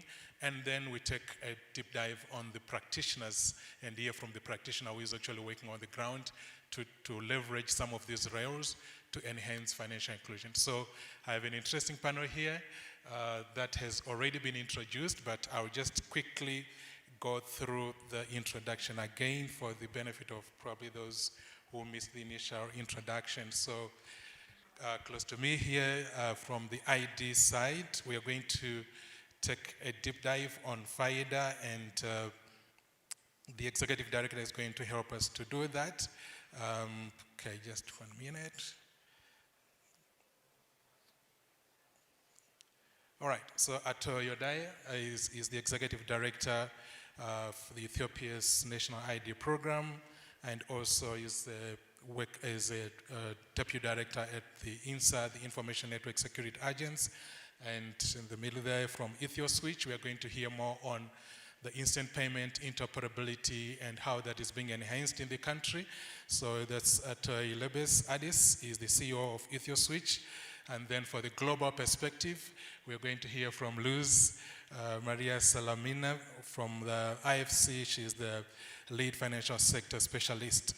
And last but not least, Atomunir Duri is this founder and CEO of Kifia Technology. And we are going to hear more on the practical side of things. So to kick us off, let me start from the digital ID. I think it's a good place to start, right? We just have heard from the presentation that is one of the key components of the digital public infrastructure. And you've already, earlier on, we heard from the macroeconomic status that digital ID, there are about 15 million already onboarded. And you've set a target of reaching probably 70 million by the end of this year. What are the steps? Where are we? And what are the things that you're putting in place to ensure that no one is left behind and everyone is included? If you could talk about that. But also if you could talk about how you are also collaborating with the financial institutions to ensure that the digital ID can be leveraged by financial institutions. If you could talk about that. Okay, thank you so much. Good morning, everyone. I'm very pleased to be here today, first of all, to talk about ID in front of all of these banking executives and financial sector leads.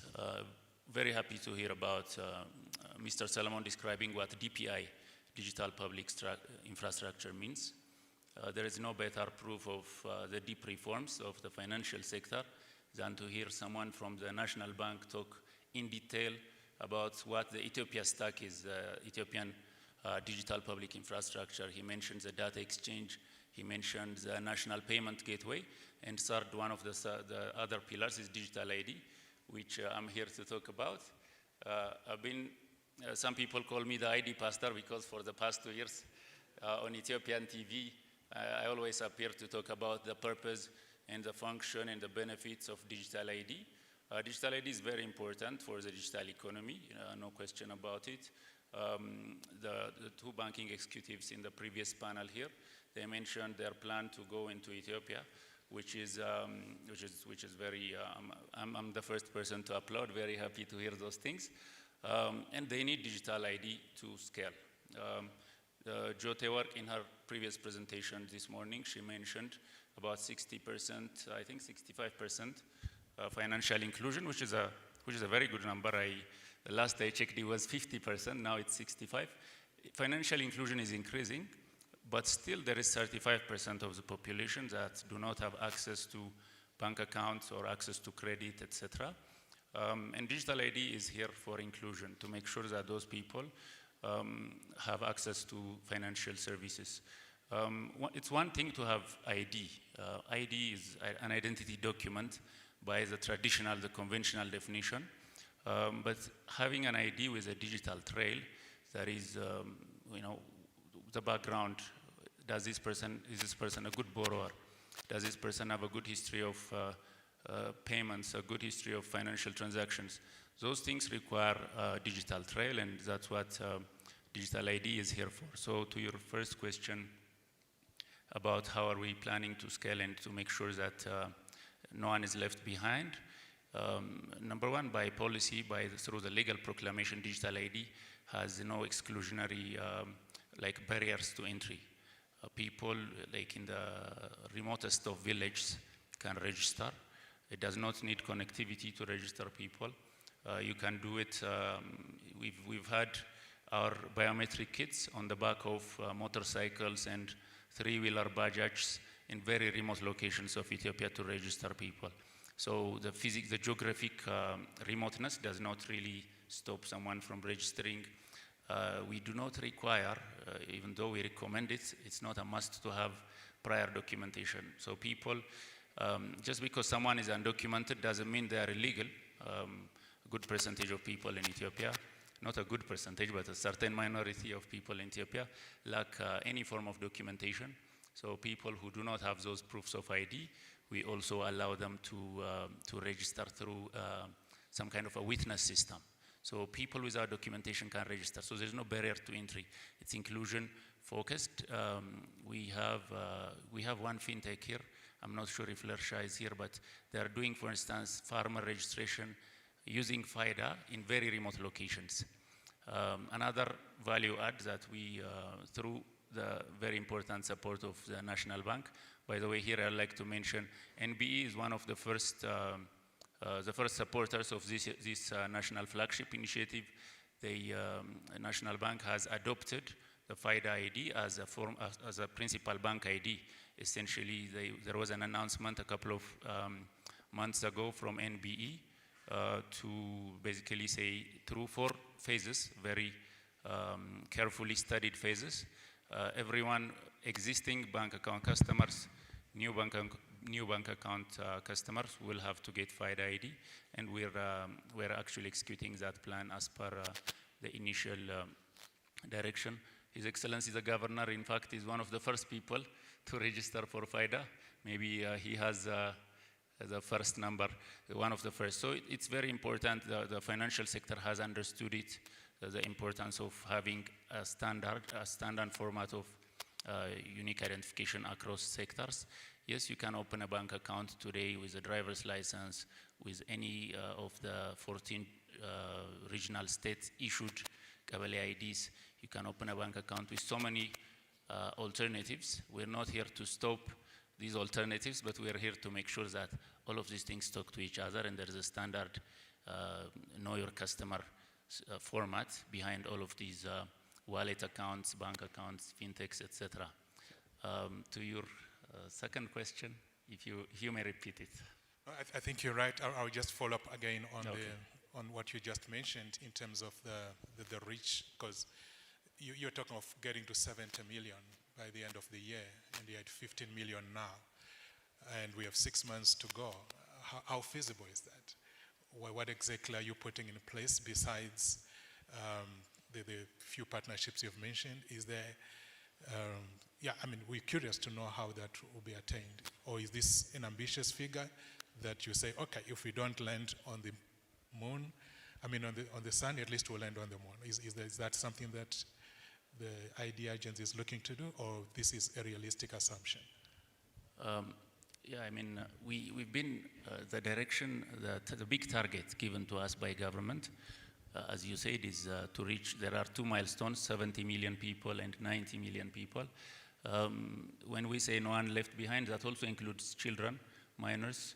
I'm sure children can open a bank account in Ethiopia and elsewhere. They have the right to do savings, etc. So when we say 70 million, 90 million people, it's literally everyone in the country, documentation or otherwise, Ethiopian citizens or otherwise. It's not a small target, but it's a very achievable target. We've, due to various reasons, we've been a little bit falling behind from the target that was given to us.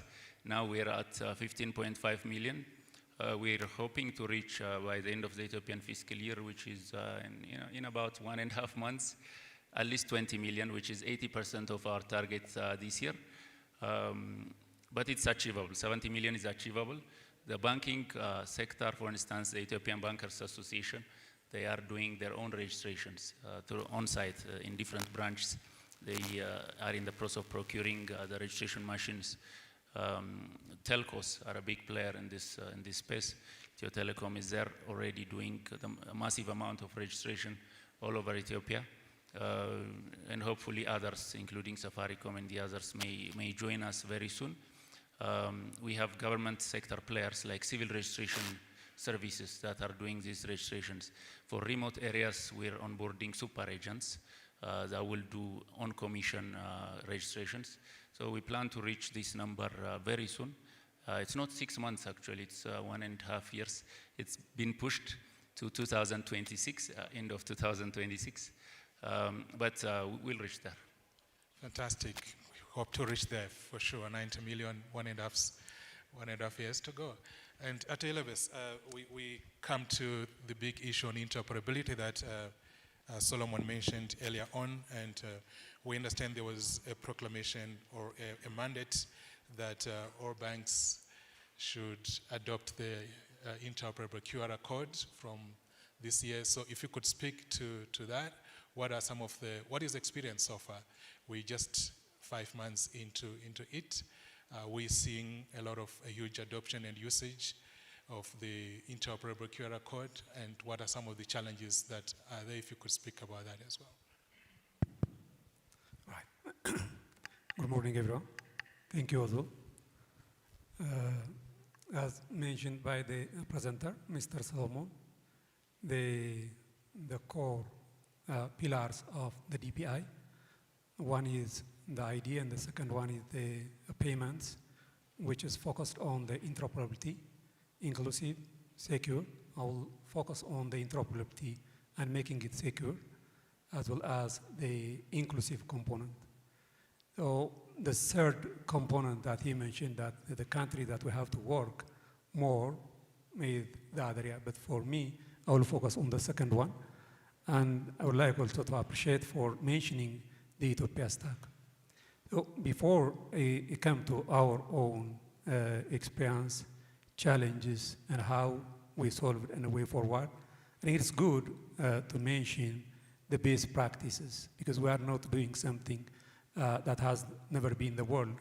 We are doing something that has been done and being a backbone of the country's economy, this digital public infrastructure The one success factor, the one that can be mentioned is the India case, where Aadhaar, well connected with the National Payment Corporation of India, which is a UPI, then a DigiLog, which is a data access. And the same thing here in Ethiopia. We do have a FIDA, and here it switch on the interoperability that has the instant payment system. Yet we didn't announce the official name for the instant payment system, but we called it the IPS. And similar countries have also have done that ahead, like Brazil with PIX and Malaysia. They have been successful in the DPI, and the national switch played a key role. Here, when we come to our case, the instant payment system, it creates interoperability across all players, not only banks, but also payment instrument issuers, payment operators, as well as MFIs. So it's inclusive, it enables all, and we are playing a key role in enabling all players in the ecosystem. So it allows the use case providers also to provide a use case that can be paid by any financial institute in the front. So here, at the middle and at the digital public infrastructure, we create interoperability. We make ease of access for everyone that plays in the ecosystem. It enables all the types of use cases. It has a features that allows also the central alliance, or you can use any name, not only account number or a phone, to pay or a transfer. You can use also any instrument for a payment. You can use ETH QR, a QR payment, a wallet, or account, or any store of value that it enables. It can also allow to access any use case from the government, a private, or any player.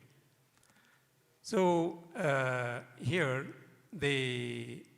upon its implementation and the official launch and following by the mandate of ETHQR, which is the major component of IPS, yes, there are good progresses. But there were challenges, actually, because it's inherent, it's natural when we work in such interoperable systems. The major challenge will be the coordination, because it involves multiple stakeholders. And each of them, they do have their own priority, as well their IT maturity also varies from one to another. So the implementation naturally takes some time. So we have to bring all of them together, and we have to run together so that we can achieve the intended final goal, actually. That is actually one of the challenges in terms of the coordination. But there are opportunities. One that is a major success factor in any country is the regulatory support.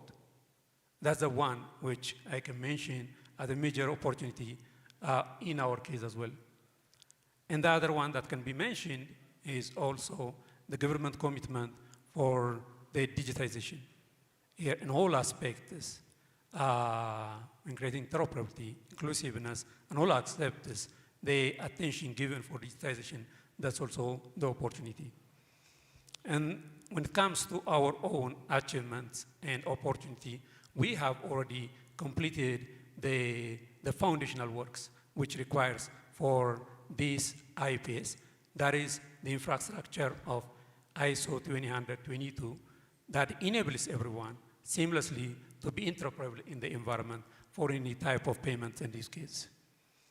Here, another opportunity is, as you know, the QR, it requires low cost, it does not require that much infrastructure, and it can be easily rolled out in any location. So think, let alone the payments at the high-end merchants or any transfers, at the low-level merchants, the shoe polishers, or the one that sells banana on the road with the cart. So it enables those payments as well. The SMEs at the low level, locally what we call gullet, lady who sells potato and after vegetables, they can use the QR at the low level as well. So that's the key opportunity as well. But still, we need to work on the awareness and a rollout and expanding and bringing all the players into the ecosystem. There are, even though we achieved a lot on the groundwork, on the way forward, on presenting it to the customer, presenting it to the merchants, is the key one. As you know, we are neither issuer nor acquirer. We are at the middle, creating the digital public infrastructure. So here, the front and enabling the merchants and agents is the responsibility of you, the financial institutes, the banks, MFIs, payment instrument, issuers, who enables the merchants, who works fast on the merchants, and agents will be the one who will be the best achiever in the ecosystem. There are minor challenges actually also that we have to unlock. That is in the legacy one-to-one connection that also took time to come into the interoperable environment. So that's also still requiring and showing the clear position in the market for the national switch that is playing the enabling role for everyone. It is not competing with any of the institutions. I think this is what I can mention. Later on, maybe I will come back for further explanation. Sure, I think that's great to hear, and you're throwing it to the financial institutions to say you have to play your part to onboard people, to market and ensure that people are using some of these technologies that are being rolled out as EthioSwitch is working behind the scenes. The question that comes to mind, of course, maybe if we could shortly, briefly talk about that is, so is this a matter of a weak value proposition to the banks and financial service providers that they are not moving at the speed that you expect them to move with? Or is it a matter of they already have their own systems that they are prioritizing and would not want to move to this universal QR system that has been rolled out? I'm just curious to know about that, just briefly. Yeah, because when you work in this interoperable environment that works for everyone, as I mentioned, it's created. It's a one that can be mentioned as a public-private partnership. It's owned by all banks, all the financial institutes, government, and the private, actually. Even though the national switch is owned by all financial institutes and led on the board by those selected from the financial institutes, each of them, as an institute, we do have our own strategy and annual plan. They do have also their own strategy and annual plan. So unless we coordinate and work together so that we can have a joint plan to roll out the IEPS, it will be difficult when we come, okay, this is what we are going to do. You need to bring this. So then they will look at, and some of them, they can do it internally because it can be developed internally. And some of them, they do have a local partner, and their local partner can do it immediately. But some of them, they do have international partner, which requires its own time because they have to send, this is the requirement, you need to connect with the national switch, this is the standard that's approved by the central bank, and so on. This is the specification. They give it to their vendor. And the vendor do the analysis and give the time along with the financial quotation. That CR and the time, it takes time. So it's natural. It's natural. So here, we are unlocking this challenge, and we are in a good stage that everyone is coming. But going forward for the merchant and agents, small and medium enterprises, micro enterprises, it's not our field, it's their field. They will compete. Whoever brings, we enable all the players in the ecosystem. Fantastic. So it's coordination, it's a coordination issues. Okay, let's go global now and talk to Luz. We've been in many countries working on, and try to narrow this digital public infrastructure conversation to specific components within the financial system, particularly on credit. And as Ethiopia is building its DPI, how do you see the role of robust credit information and alternative data infrastructure in expanding responsible and data-driven lending. We heard yesterday about alternative data and so forth. So we wanted to just get a feel on from the global, bring it down to Ethiopia, what could be done. Thank you, Oxwell. Thank you, MBE. I'm very honored to be here. Thanks for the invitation. Credit information. Credit information is not new, it's not recent, right? I'm from Panama. We had a credit bureau even before I was born, so imagine. They use these roller decks, like they use for inventory. They used to call the banks to exchange the information. 2-3 days later, the information was there. This hasn't changed in the concept. This is the foundation that is starting to change and make it now available to serve the underserved and unserved and start promoting the financial inclusion that you're talking about. Financial inclusion is not new either.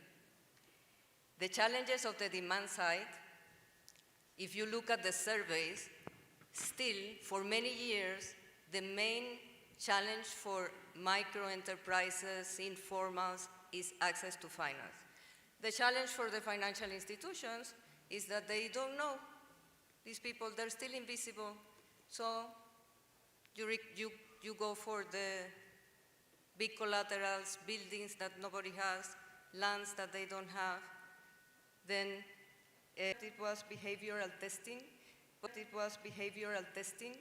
but similar. You ask questions, you try to identify the behavior of the people. Collected information from suppliers, from utilities, from taxes, public sources. We designed scores, these scores that were very predictive, tested on 2,000 micro enterprises, good performance. The problem, it wasn't cost efficient, so there was no scalability. What's different now? The point of conversation of the 2 days today, digitization. We all transact using our phone. Points of sales at the stores, through the internet. Here in Addis, go to Tomoka, to Ili, you see the QR code for Telebeer.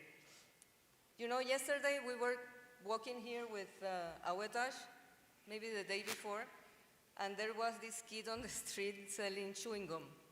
So I'm sorry, baby, I don't have cash, I don't have beer. He goes, Telebeer? So there are your new borrowers, your new clients, or maybe the new bankers. It is everywhere. I think that the literacy effort is bringing fruits. That is what digital lenders are doing. They are collecting this digital trail that we are all living out there, putting it together, analyzing, making sense of it, putting a score, and giving it to you guys so that you can measure the risk and identify who you want to give credit or not. NBE is receiving 3 million digital borrowers from banks reported in the recent months. Being analyzed is a good number to work with. These borrowers are being assessed by these kinds of scores.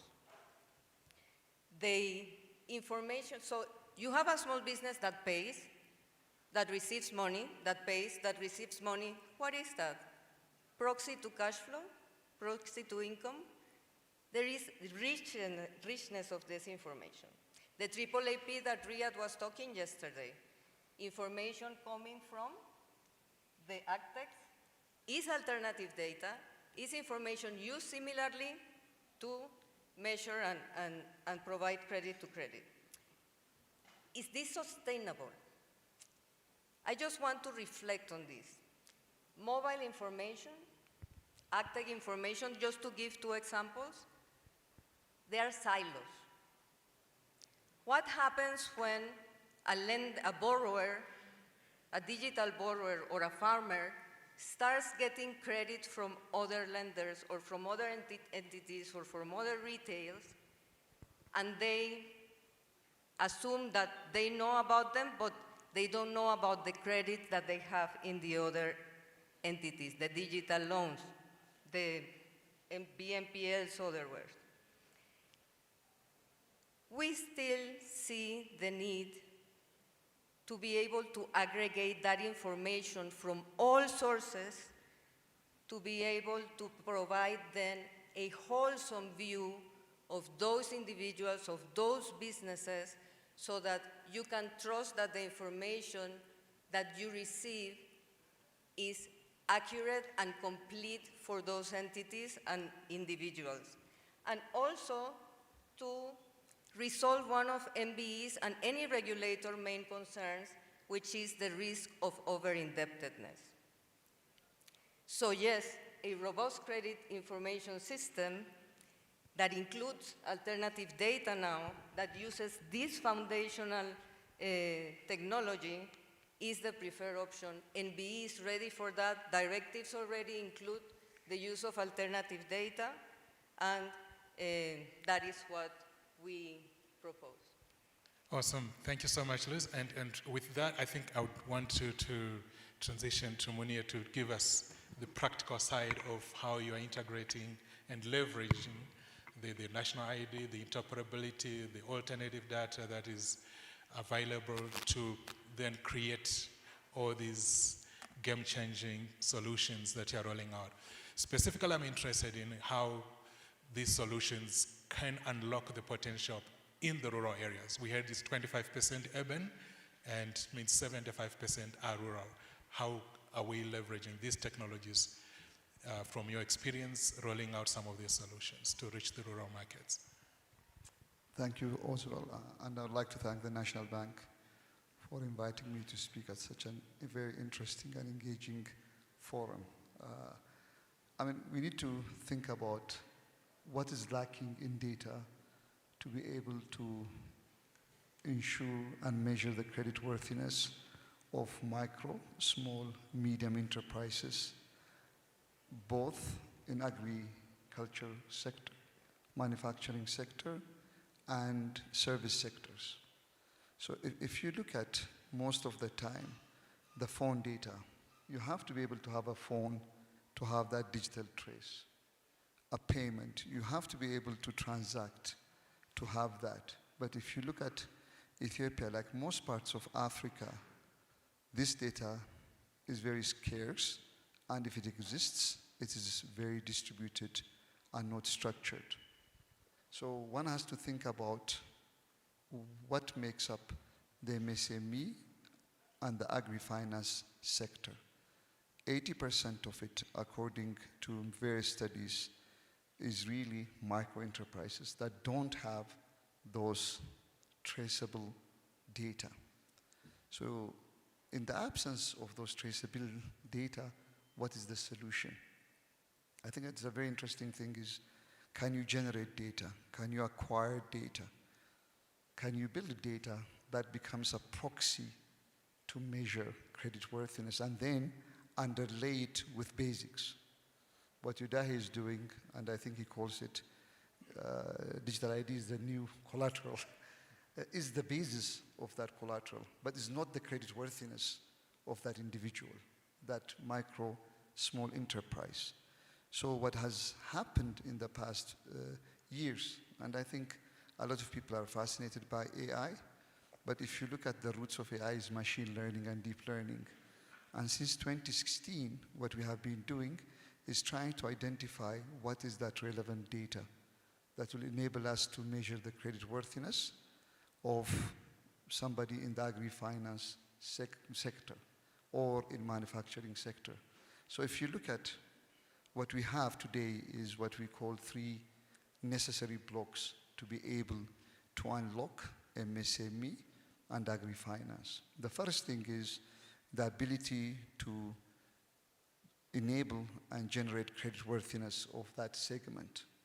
So if you look at what we have is an intelligent data, alternative data driven decisioning infrastructure that enables us to collect, generate through surveys, through financial diaries, through data that exist in the market, whether it is pension data, utility data, agriculture data, and also acquire data, satellite data.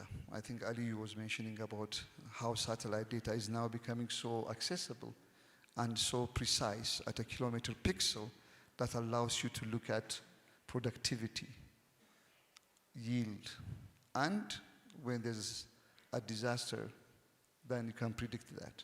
So if you look at what we do is we collect or collate or generate close to 58 sources of data that are not generated by digital footprints.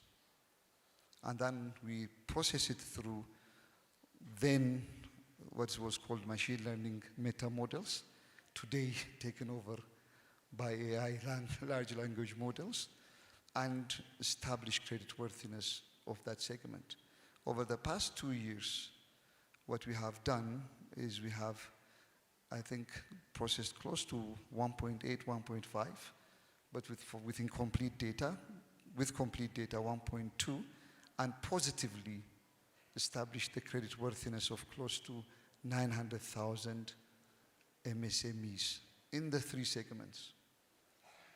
And in partnerships, the second part that we do is in partnership with the financial institution banks, is really we have the second set of technology, which is financial infrastructure, an intelligent financial infrastructure, and an agtech infrastructure. We have 2 sets of infrastructure that create relevant and appropriate products. Just like I mentioned, creditworthiness is key. What this segment lacks is appropriate and relevant products. What they need and what they need it for. So what we have done over the past 4 years, commercially initially with the Cooperative Bank of Oromia, is deployed this infrastructure that enables a bank originate the credit, manage the credit through the life cycle, and then enable them collect and protect themselves from fraud. So that infrastructure is what is now, for example, Michu, I think the most popular one in the market is that, has been able to extend leveraging the scoring using alternative data, leveraging then the financial infrastructure, and today close to 24 billion birr worth of credit has been dispersed to close to 780,000 unique borrowers and 1.3 million loans.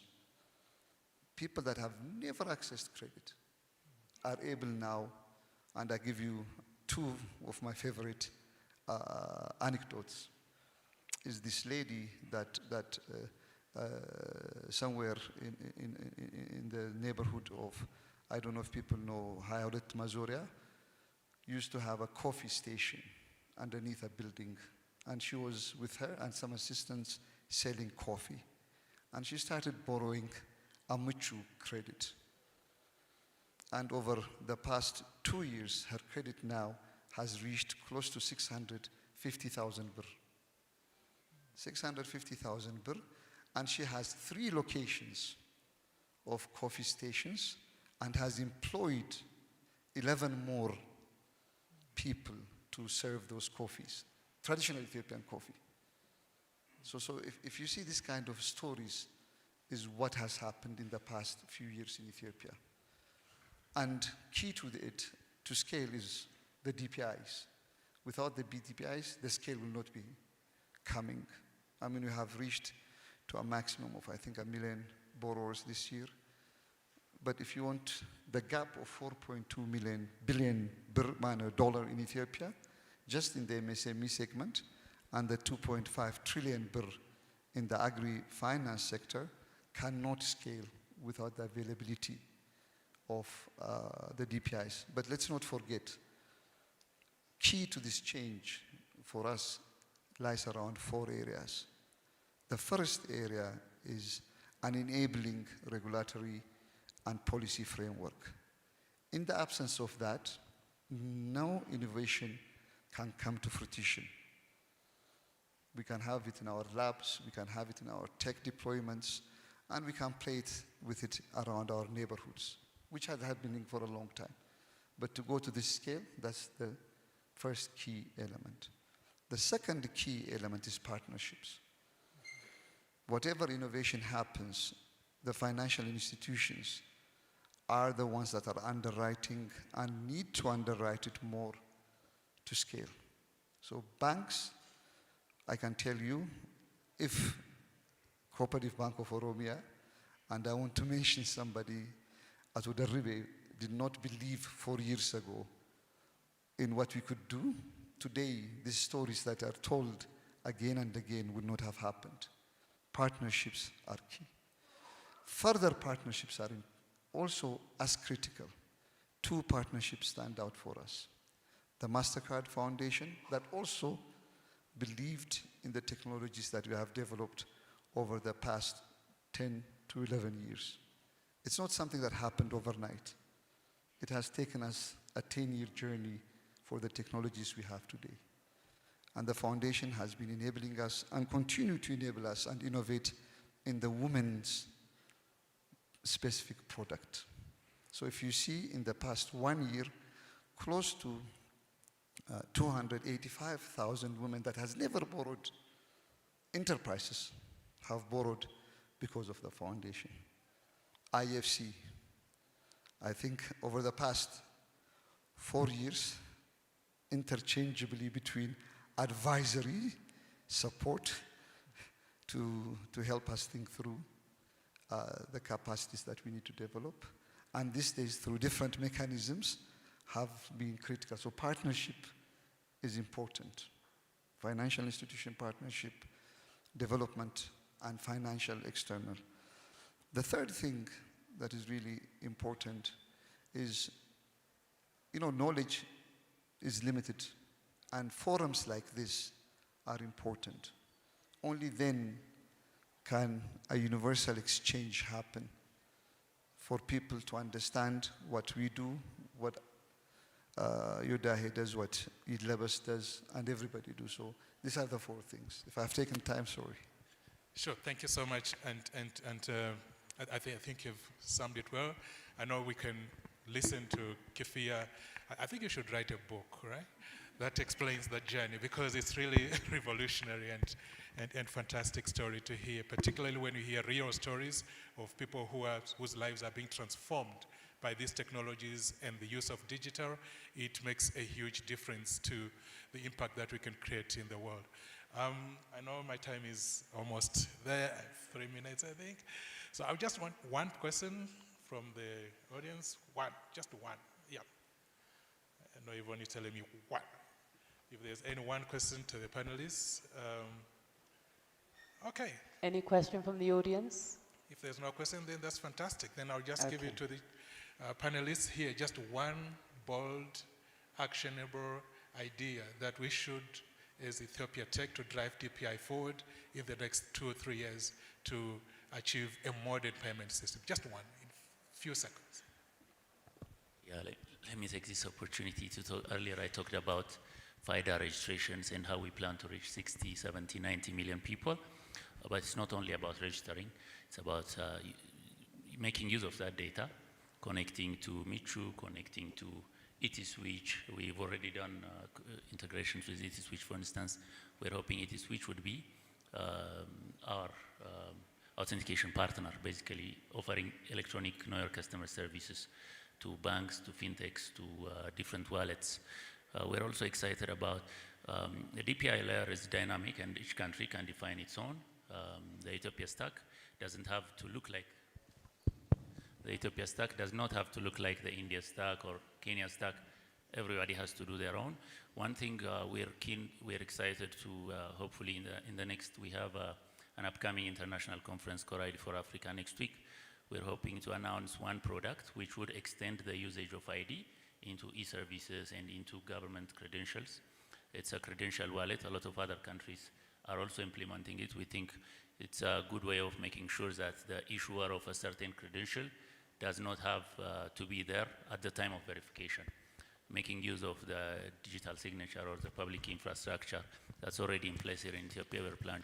We are planning to launch that new product, and all the fintechs and the banks and the financial institutions, including the regulator, have been working with us in terms of integrations and KYC. That's it. Fantastic. In 30 seconds, please, moderate panelists. Thank you.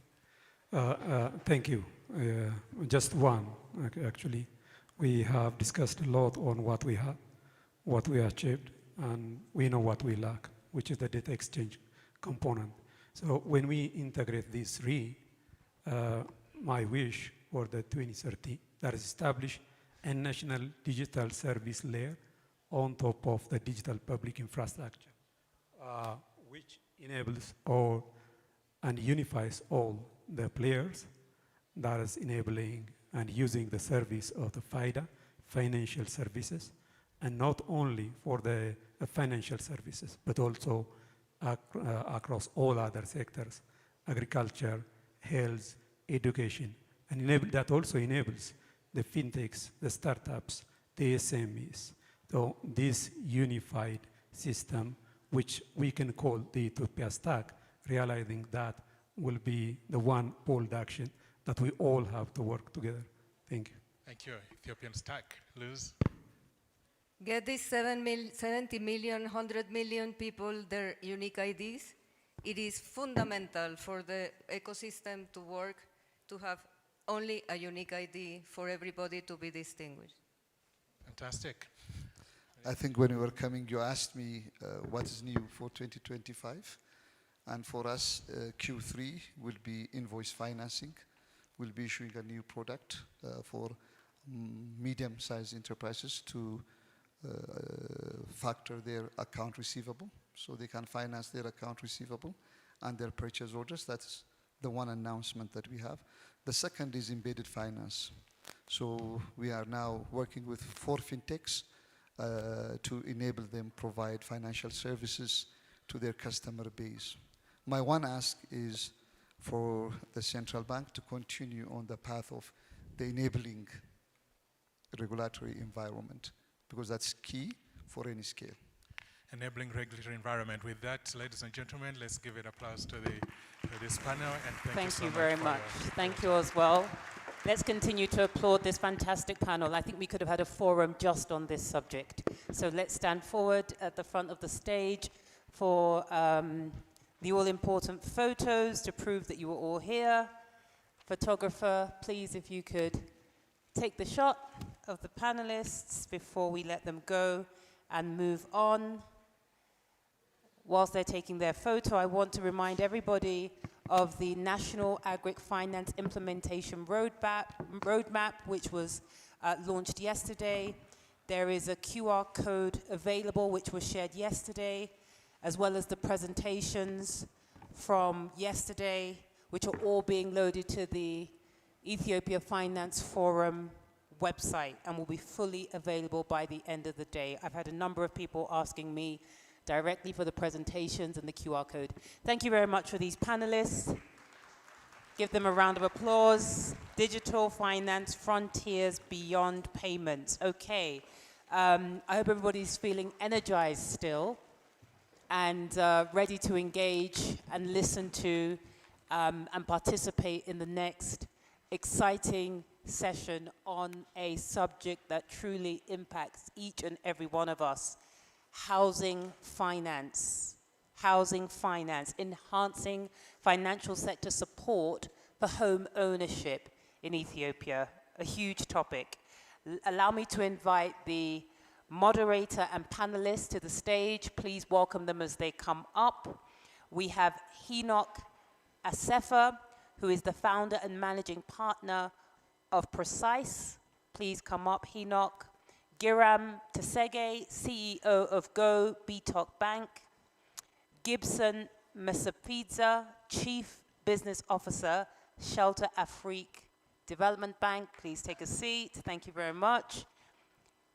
Helawi Swinet Bashar, CEO, Portfolio Director, Ethiopian Investment Holdings. Tesege Moshi Fure, Housing Development Lead Executive at the Ministry of Urban and Infrastructure.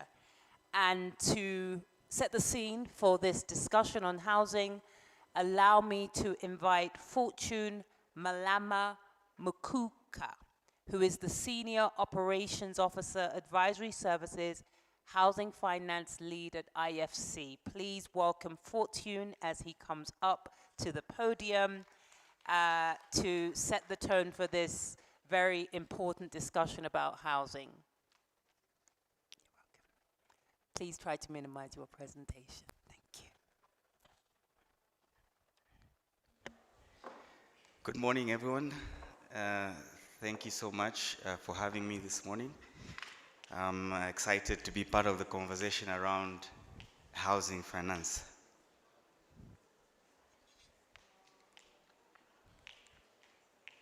Presentation, please. Okay, thank you. So I'm just going to set the context that will anchor the discussion this morning, around housing finance and how the financial sector can play a key role in enhancing access to housing finance in Ethiopia. So I'll start off by going through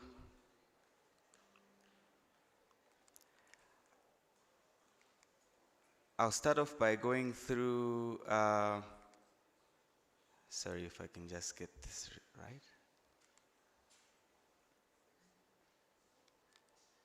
Okay, thank you. I'll just start off by going through why the subject of housing, the importance of it. Then we'll look at the global trends, some of the key challenges that are facing the sector, the housing landscape in Africa, what are some of the issues in terms of this Ethiopian situation, and maybe some recommendations on how the financial sector can move forward.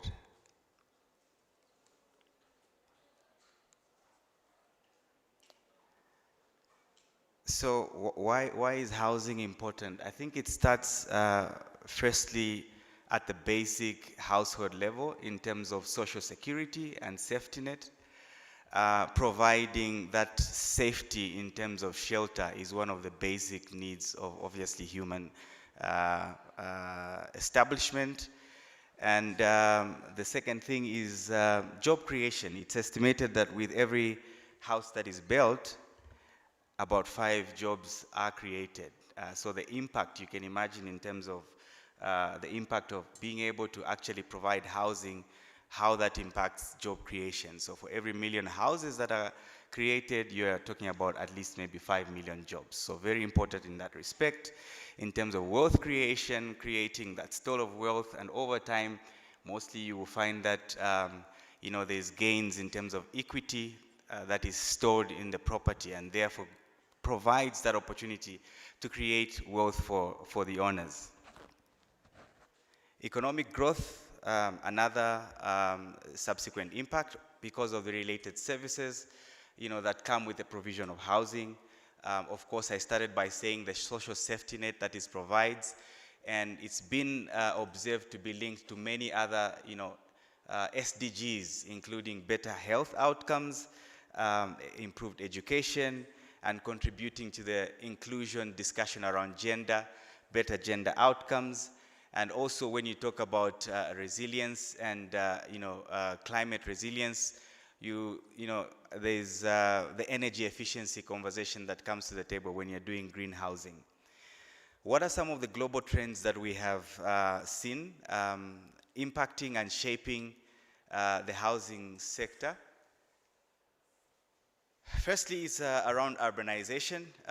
We continue to see the growing trends in terms of urbanization.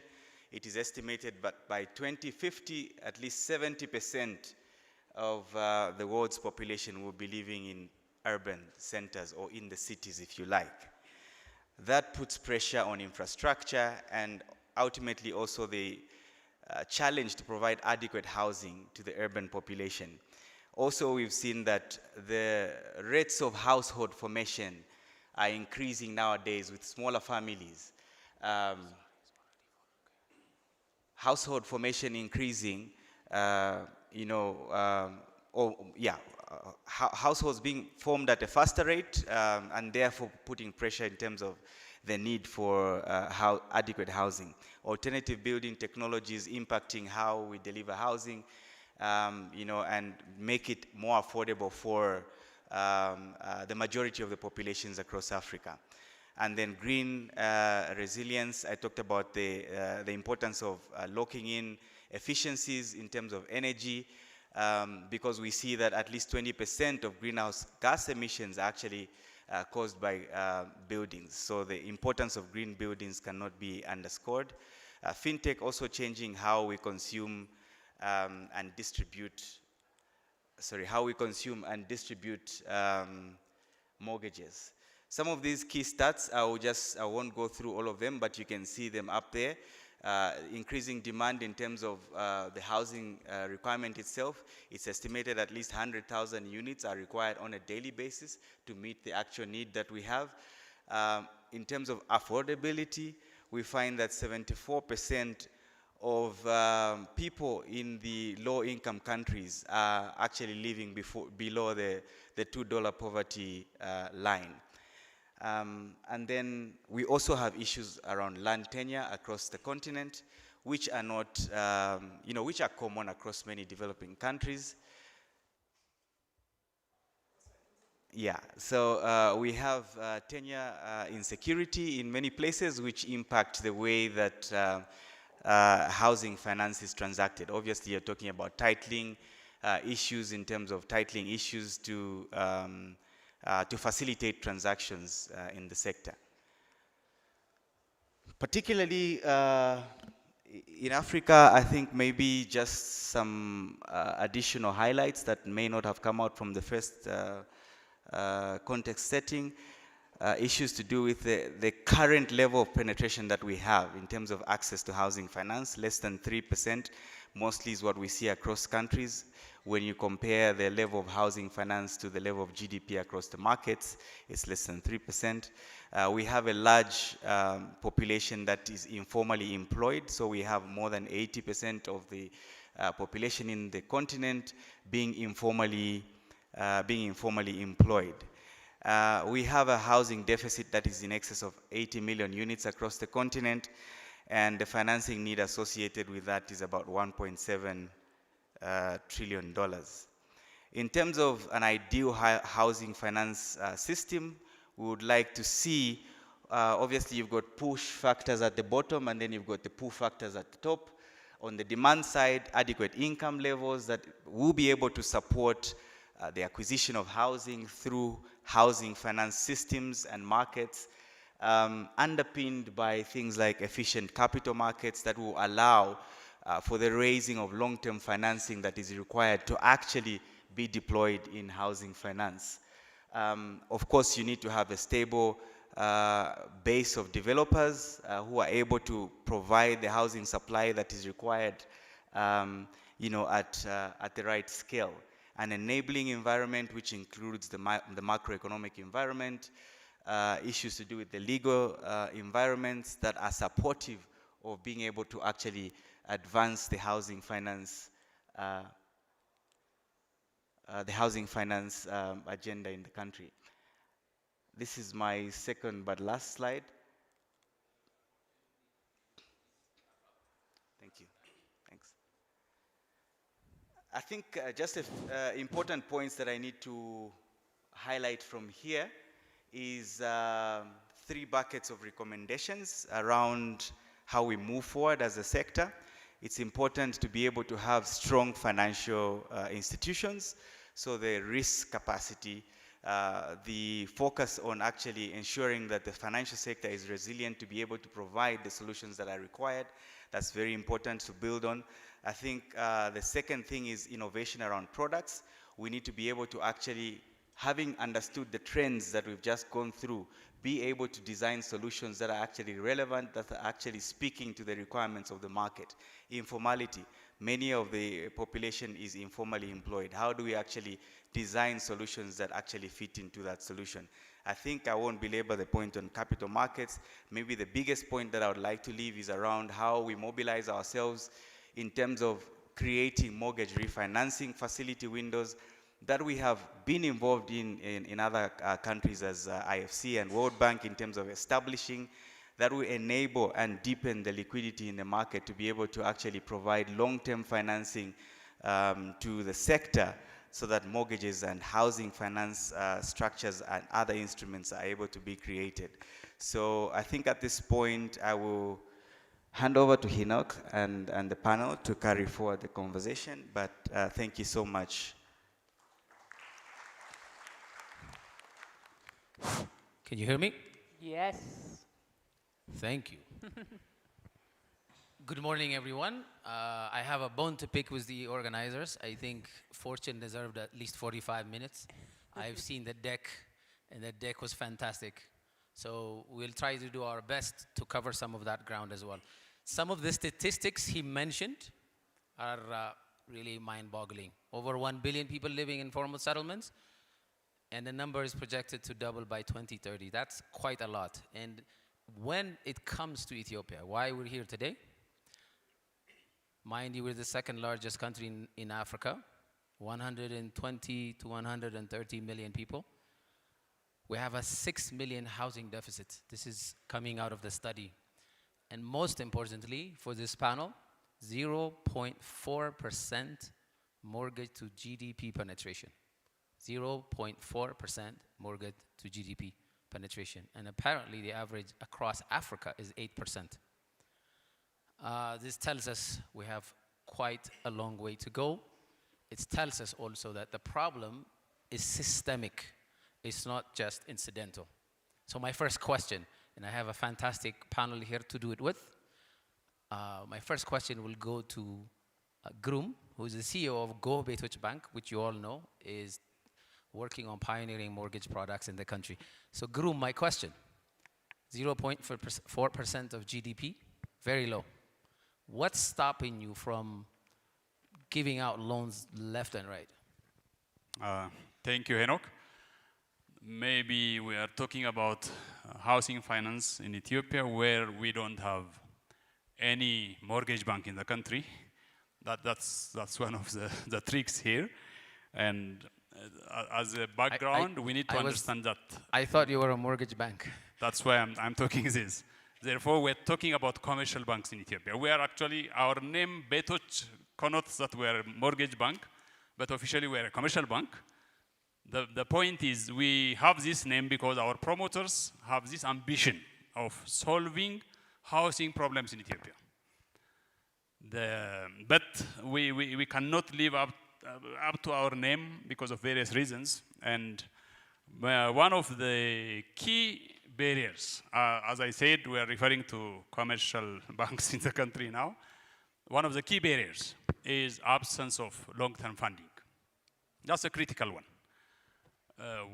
Banks, we don't have any access to any type of long-term funding in Ethiopia, including the pension funds and the insurance premiums, whatever you call it. The second one is liquidity, actually.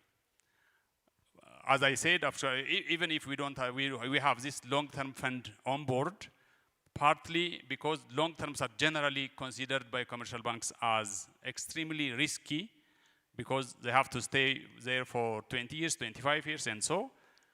And on the other hand, as I said earlier, the second key point is liquidity. Banks, we don't have excess liquidity to consider long-term areas as such.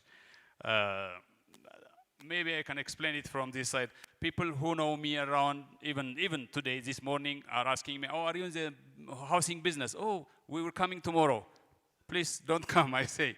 You know why? We don't have the adequate liquidity in terms of considering long-term funding.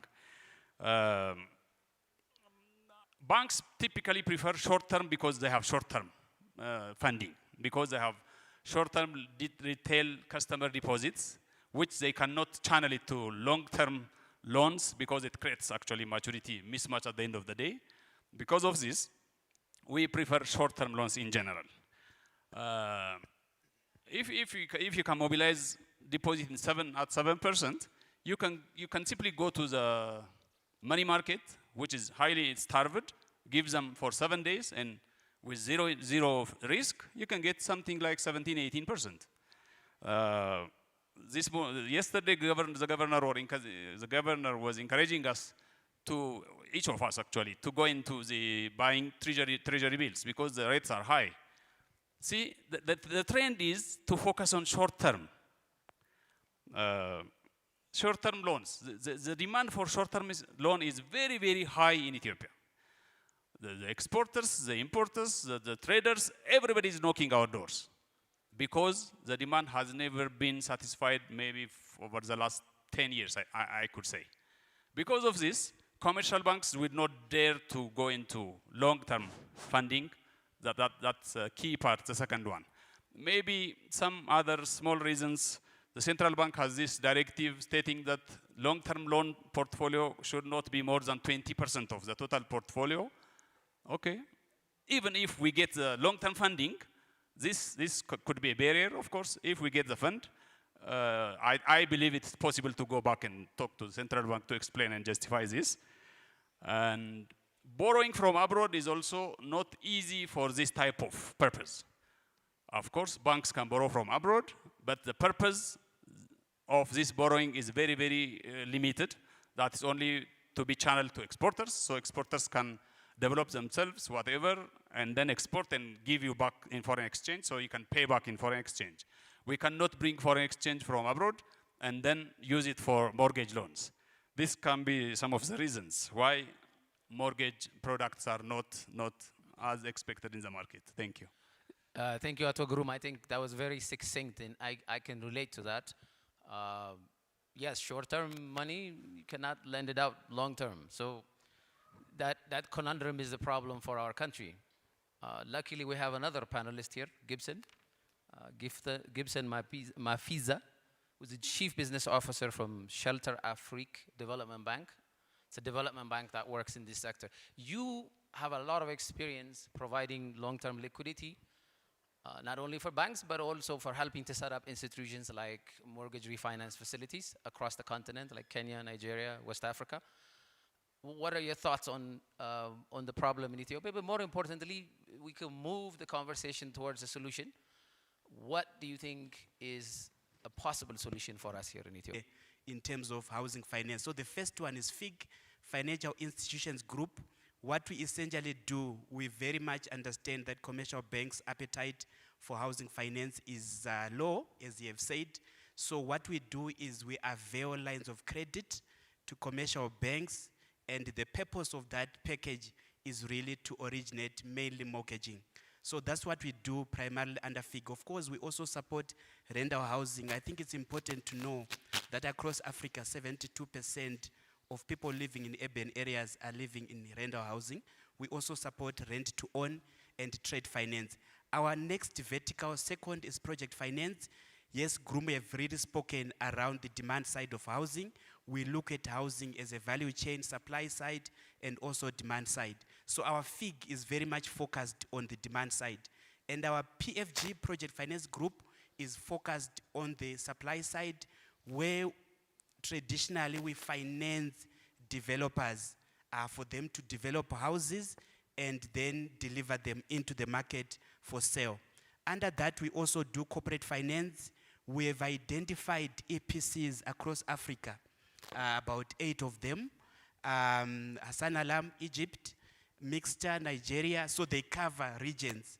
And Telium, West Africa, Francophone, Ovid in Southern Africa. So we support these big developers, value chain. They do production of building materials, on-site construction. We support them through corporate loans as well in terms to enhance supply of housing. Then we also do urban regeneration and attending to slums to ensure that we don't keep on lateral development across cities, but we also develop vertical. Then the third line is PPPs and sovereign lending. In as much as our governments across the 44 member countries realize what we are doing with the private sector, they also have a legitimate expectation for us to also structure triple Ps within their countries to mobilize local resources from the pension fund, insurance industries, and also large employers to de-risk the forex coming, like Groom said. So we also raise local currency using the PPP models that we structure on behalf of our member countries. The fourth one is fund management group. So fund management group, we have identified 7 thematic areas: green climate, gender, SMEs and trade value chain, diaspora, immigrants, and last mile infrastructure. So we use our fund management group to mobilize concessional funding so that we blend with our equity and debt we raise in the global capital markets so that we achieve affordable housing. I think also attending to what Groom is saying. So I think overall that is how we address the issues.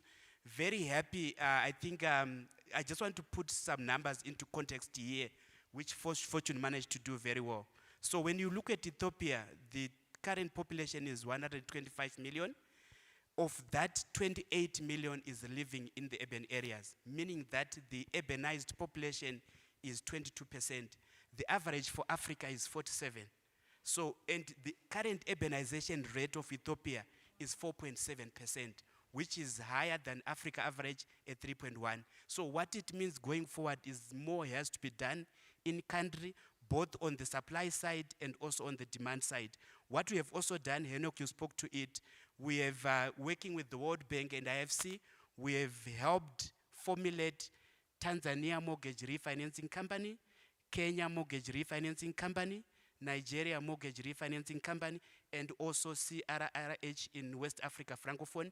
Essentially what these do, they raise cheap funding within the global markets. So we provide them with capital as DFIs. Government also is a key shareholder, and also the banks, commercial banks, are actually the owners of these mortgage refinancing companies.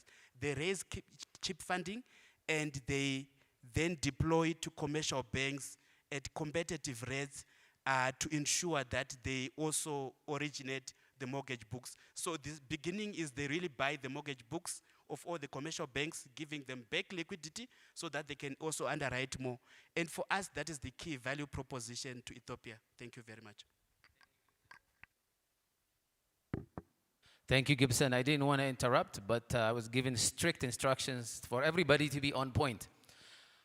We don't want to keep people from their lunches, late to their lunches, I should say. So I was going to ask a follow-on question, and I just keep it in mind. If we have time, we'll come back to it. Is again, okay, mortgage refinancing corporation, if that's appropriate for Ethiopia, what would it take? Or, you know, where will the money come from? Will you give us money? Just keep that in mind. If we have time, I'll come back to you. Next, we have Hilawi, who Lawi Saunet represents the Ethiopian investment holdings, the country's sovereign wealth fund. You guys mobilize lots of money. We're talking about money. What would it take to use long-term financing like pension funds and insurance funds who are not typically wanted in short term, like Groom's deposits? What would it take to make them finance real estate? What, and I'm seeing Talaun here, we have a securities exchange now. What would it take to use that platform, which we've never had in the last 50 years? It's an amazing opportunity. What would it take to utilize it to create, again, long-term equity possible for lending? It's great to be here. First off, I want to say housing isn't just about buildings, but housing is also about security, dignity, and economic mobility. So definitely long-term capital like pension funds, insurances, sovereign wealth funds, because they want long-term impact. Housing is a perfect fit for this. So if structured well, however. So how do you unlock it? Of course, you have housing, real estate investment trusts is a game changer. You can pull in capital by spreading risk, and you provide a regulated income generating opportunity. Also, you have public-private partnerships can unlock because government can co-finance and also provide land, which de-risks the real estate investment. So that's also, but the real challenge I want to say is it's the fact that it's not only finance. Housing needs an ecosystem. land, infrastructure, planning all come into play. So we need an integrated action from all the players from policy planning to infrastructure to investments to land provision. I also want to talk about the elephant in the room, costs. Imagine this, a 4-story walk-up is far more affordable than a 20-story tower. So I'd say all houses are not created equal. Globally, you have low to mid-rise housing, multifamily housing as the most predominant housing typologies. So they have no elevator, faster construction. That means you have faster delivery, and then all of it comes into play. And it allows for housing to be scalable and housing to be fundable. Also, you have land and market barriers. Of course, in Ethiopia, land is public. But housing is personal. So without an efficient property market system or valuation data, lenders cannot price risk, which where you have credit data missing, then lending dries up. Also add to that the informality of employment. So, and you've got a system where a lot of people in Ethiopia are employed in the informal sector, so that makes them they're out of the oversight of different financial institutions. So how do we make the shift?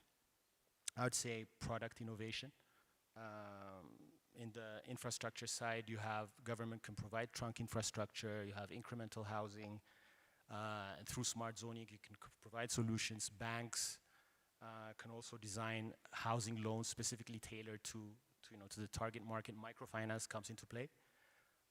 And of course, like you said, with Ethiopia's capital market now opening up, you can securitize different types of and unlock liquidity. So, back to you.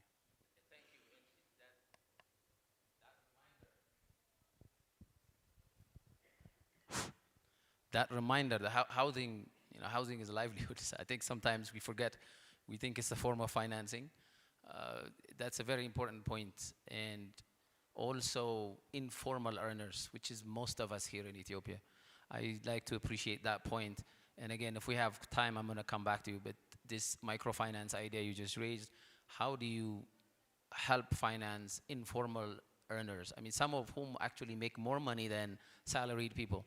But because it doesn't fit itself to the way the banking system works, they will not be able to get a loan. So there are solutions these days. I think maybe microfinance is one angle that hopefully, if we have a few minutes, I'll come back to you on. The policy issues you've raised is important.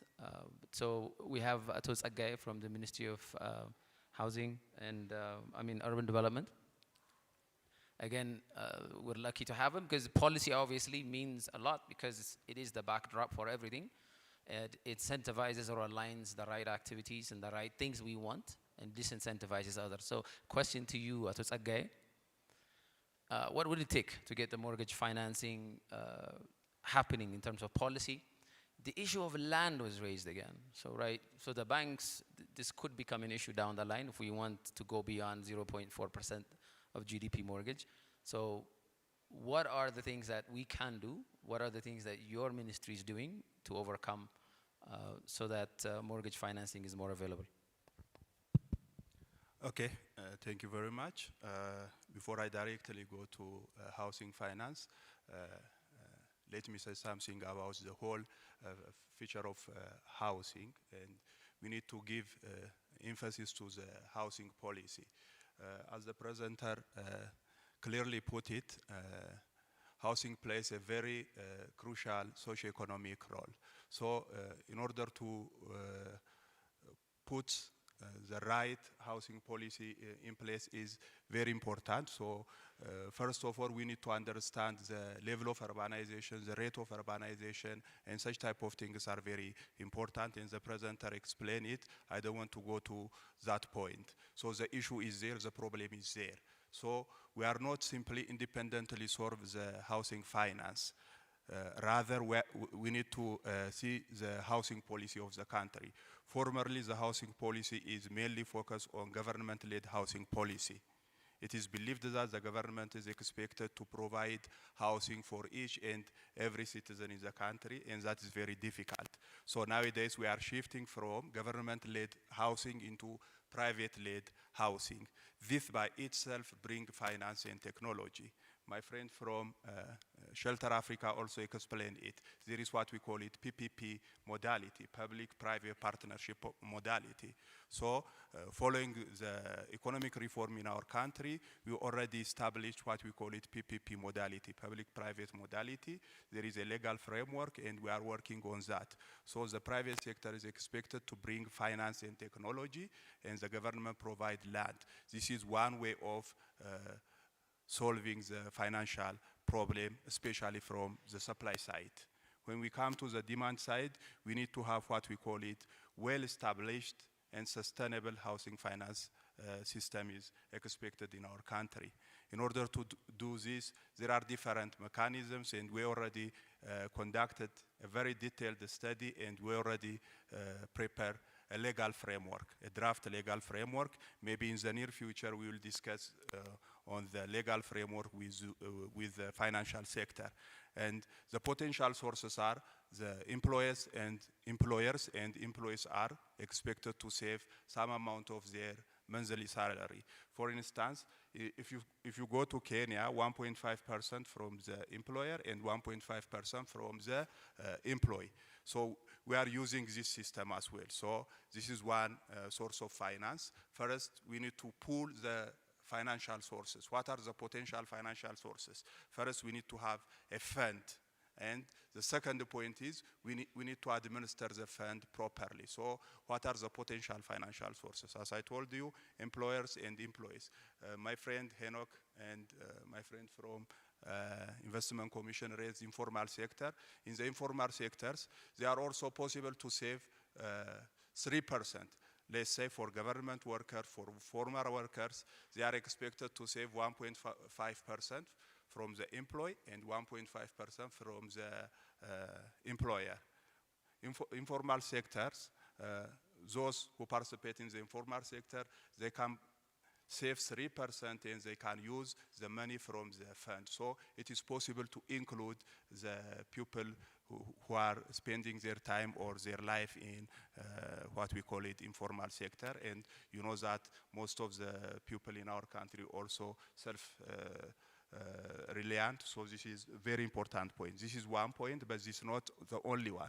The other important point is government may gear some of its capital budget into the housing fund, because housing is very critical. This is one of the human rights. So in order to address this issue, federal and regional governments are expected to give some amount of their capital budget towards the housing market or the fund. So this is the other important source of finance. The other one is we may leave taxes on cement and river. So we collect that, then we can administer what we call it the fund. The other important point is from the insurance companies, and we want to also participate the bankers. Most of the times the bankers, as the representative from GoBank explained it, they give for a shorter term loan. They are not giving for longer term loan. It is because they are commercial bankers. They are not expected to provide longer term mortgage. And the mortgage is 0.4. For your surprise, most of the time the mortgage that is provided by the bankers are directly go to their employees as a retention strategy. So the math unable to get any mortgage finance from the existing bankers. So it is possible to say that there is no mortgage system, no well-developed mortgage system. The mortgage by itself goes to the employees, so this is the case. So in order, we need to, first we need to work to mobilize funds. First this one. We want to work on this area. And we are not simply restrict our service in locally. We are also seeing concessional loan from abroad as well. So first we need to mobilize this fund. The second point is how we going to administer the fund. I'm actually running against time.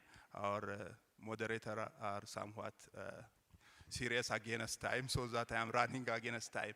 So concerning this, first we need to mobilize the finance, then after that we are going to administer it. To administer it, we put two options. The first one, there is a centralized mortgage system at the federal level, and there are some branches at the regional level. We are assuming this. And the other important point, the other assumption is that we are going to use the existing commercial banks. The existing commercial banks are encouraged to open one window that is dedicated to the mortgage system. This is depending on their contribution. We are expecting the bankers to provide some percentage of their annual loan portfolio to the mortgage bank. So based on their contribution, we will give them the finance from the primary mortgage from the fund. Then they give the fund to the end users as a secondary mortgage. So we are assuming these two options. So the option is there, so you can participate in the housing finance system. So the housing is very, very critical point. One of the important points is finance, so we need to work on this point.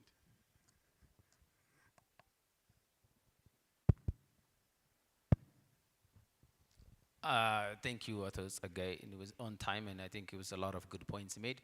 I probably have a million questions about what you said, but since I don't have time, I'll skip. I'll come back to you for the land question, though, which you did not address yet. So let me go back. 1 minute rounds. So, Ato Groom, quick question. You have the capital market. Why not just issue a long-term bond and use it to lend out at the moment? Thank you for that also. Actually, when I said there is no mortgage bank in the country, we are still serving as a mortgage bank with 60% of our portfolio going into the mortgage products, by the way. And what we're expecting is, if, assuming that the capital market will develop very soon, hopefully we're planning to issue some sort of mortgage bank backed bonds, so we can at least bundle our mortgage contracts and issue a bond so we can get additional liquidity. That's what we're expecting from the capital market. But on what the guy said, I think it's very important now. We establish some sort of housing fund. Maybe that should be supervised by the National Bank of Ethiopia, because they understand what finance is. That's what I am thinking personally, which is critical. Then it's easy to allocate that fund to commercial banks or whatever, if mortgage banks come in the future, to address this critical housing finance. Thank you. Is that something separate from what Ato Tsagay spoke of? How do they interrelate? Again, quickly, if I may. What I would assume is this. By the way, we used to have a mortgage bank in Ethiopia. That bank has access to pension funds, access to Ethiopian insurance corporations' insurance premiums, and grants from abroad, borrowings from specifically earmarked for housing. All that was accessible to that bank. This fund can get funds from these sources also.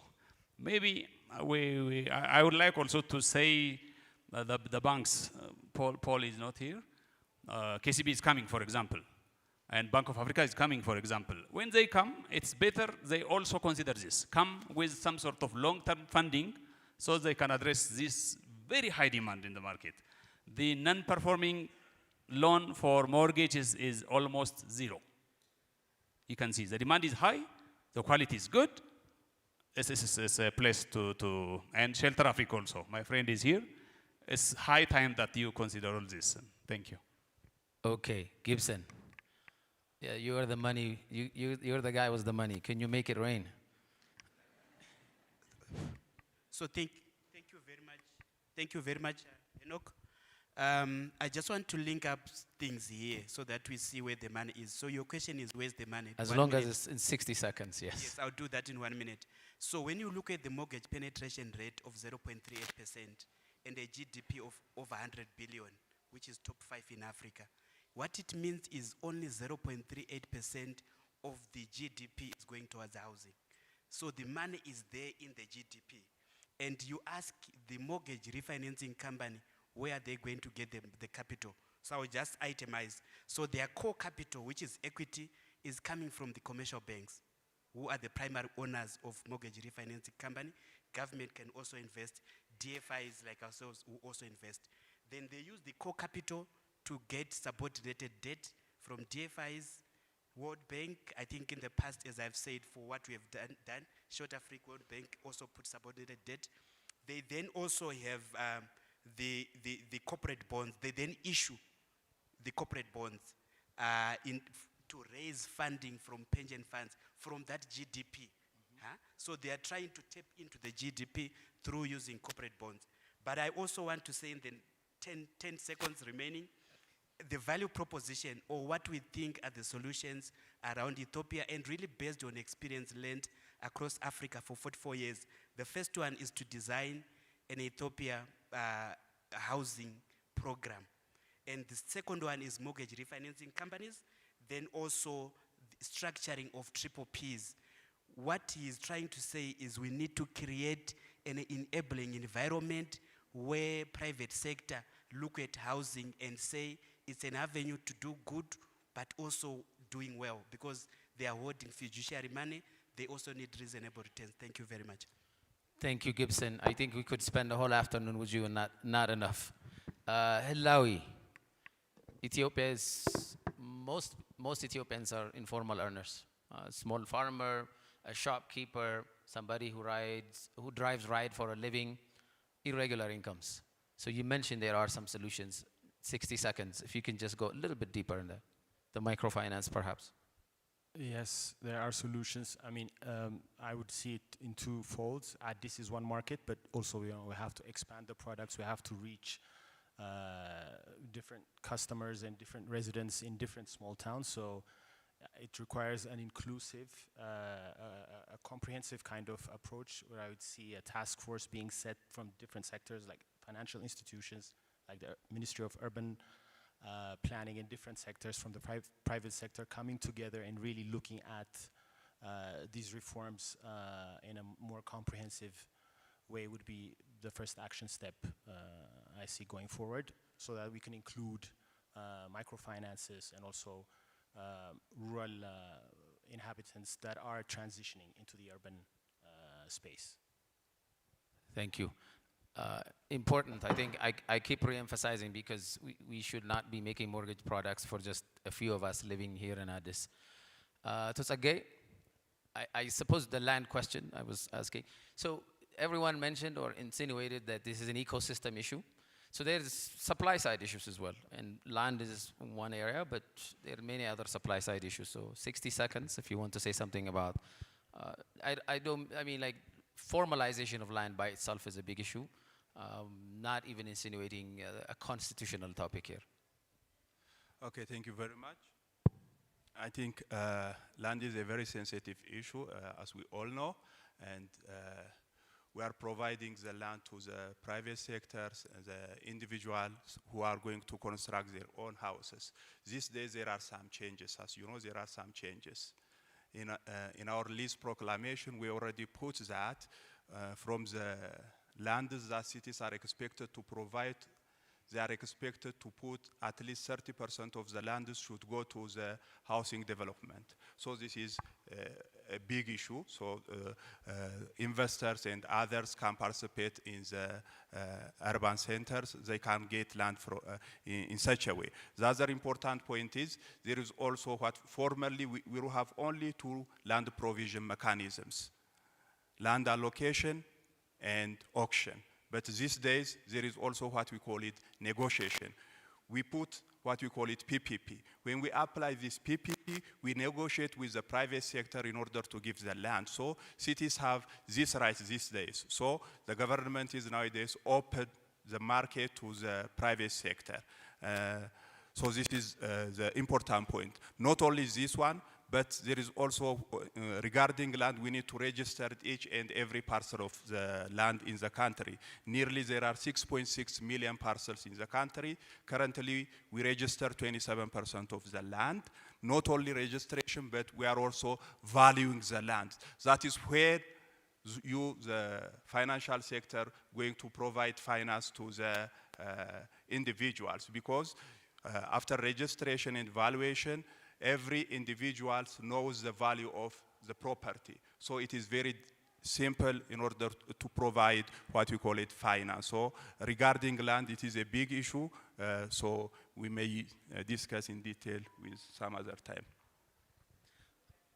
Excellent. I think those are very important steps as well. We will engage, hope to learn more about what the ministry is doing. Clearly, there are some meaningful steps being taken. Organizers, is there 5 minutes for a question from the audience or not? I think we've done a good job. This panelist has been fantastic, keeping time. If we have 5 minutes, I would love to have 1 or 2 questions. The governor says yes. We can take 1 or 2, yes, we can. Okay. Any questions from the audience? Massive issue here, and it's not just a problem, but it's also an opportunity, right? Did we have the microphones? Yeah. Yeah, okay. The lady over there in the back. And the gentleman over there in the back. I will give the 2 of you the opportunity. Please say who you are and where you come from and address the question directly to the right person.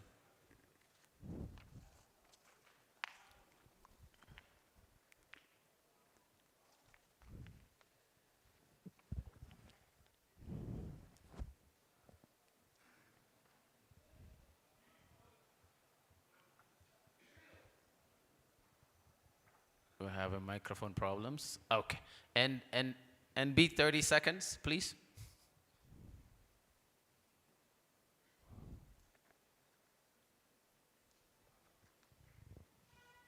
Is the microphone working? Yes. Now I can hear you. Oh. Do you want to just shout it out? Or come here, I'll give you my microphone. Can we look at the microphones, please?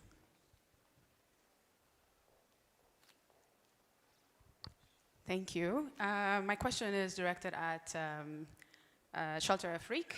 My name is Yabsara. I am with Media Advisors. We mobilize capital for infrastructure and housing across Africa. DFIs have played a critical role in unlocking housing finance in other African markets, as you've said.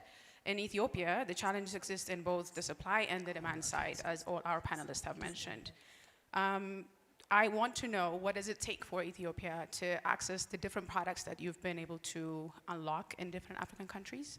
What does it take for Ethiopia? Is it policies? Is it other interventions? Or in the policies that we've been talking about the last 2 days, today and yesterday, and the monetary policy frameworks as well? What does it take for us to access those capitals from you, Shelter Afrique, and other DFIs as well in the room? Thank you. Thank you very much for that question.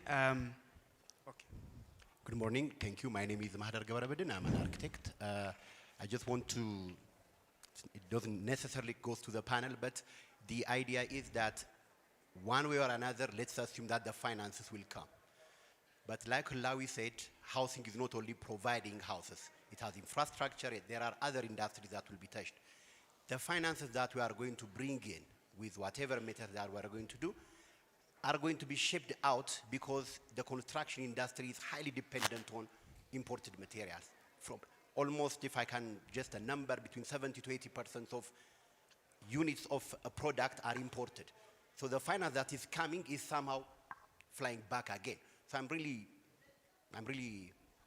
puzzled, at the same time curious what the policies are going to address, because the guy mentioned there are new policies, housing policies, housing proclamations, good things are coming out in that direction. But the finance comes, all the others are in place, but it will go out either in China, Dubai, or India. So I'm really curious what the other industries are going to react to this. Enoch, we only have time for 1 response from each of the, from one of the moderators, one of the panelists. Okay. Have your marching orders quick, please. so thank you very much, Enoch. So I'll take the first question in 2 parts. What does it take? As I've said, we have 44 member countries. Unfortunately, we operate within our member countries. Engagements are ongoing with authorities in Ethiopia for Ethiopia to become a member. We very much operate across Africa. We already are engaging with like my brother Groom here from last year to see how we can support without breaching, maybe seeking special approval. But let me also then hasten to say, and thank you for that question, there's a program that we are working on between World Bank, Trade and Development Bank, and also Shirt Afrique and ZEPRI.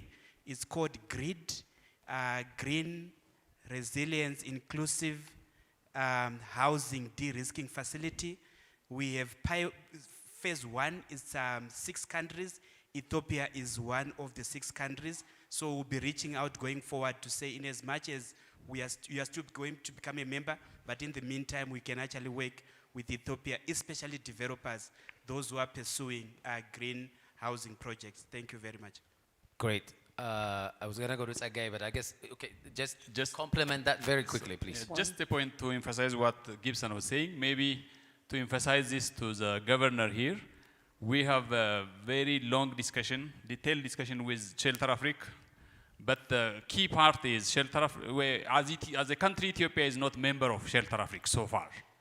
If we can facilitate this, include maybe Ministry of Finance could do this, if we can be a member at Shelter Afrique, that would make it very easy for the engagements to bear fruits. That's what I wanted to add. Thank you. I'm getting the sign. We have very tough bosses here, so I just like to thank you all for the opportunity, for giving us your time, and I would like to ask you all to congratulate this fantastic panel. Thank you very much, Enoch. Yes, a round of applause for the panelists and the moderator on this very interesting subject of housing. Again, it's one of those subjects we could actually have a forum on in and of itself. So thank you for your understanding, patience. We do have to move on. Thank you for bringing your expertise and knowledge to this platform. We need evidence that you were here, so if you could just take a photo. Please, camera people. And yes, if you could please join. Fortune, if you could please join the photo.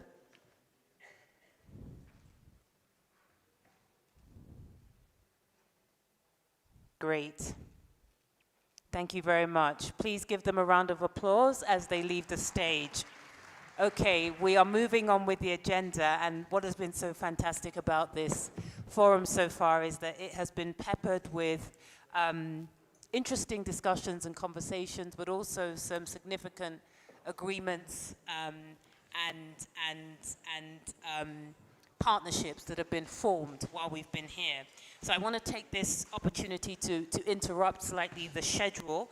We will be continuing with the discussion on capital markets development. But before we do that, it gives me great pleasure to have the opportunity to facilitate the signing of an advisory partnership agreement between the International Finance Corporation, IFC, and the Ethiopian Securities Exchange at the first Ethiopia Finance Forum, which you are all here attending. This advisory partnership aims to enhance the capacity of key capital market actors to become accredited professionals who can support the exciting capital market development in Ethiopia. Please allow me, I can see we're still making some arrangements, but hopefully the stage will be set by the time I ask these delegates to join me here on stage. Mr. Alu Miaiga, the Regional Industry Director, Financial Institutions Group Africa at IFC, if you could please come up. And Dr. Tilahun Eshmael, the CEO of ESX. I would also like to call on Grace Kibuthu, IFC Project Leader, Ethiopia Capital Market Development Project. Grace, please also join.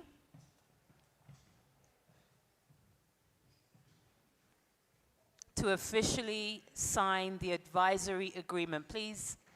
Yep, to officially sign the advisory agreement and maybe say a few words afterwards. If we could have a microphone, technical team over there, in case any of those signing would like to say a few words. If we could have a microphone over there. I believe the signing is happening. I see pens, I see people signing, so it's happening. And let's give them a round of applause.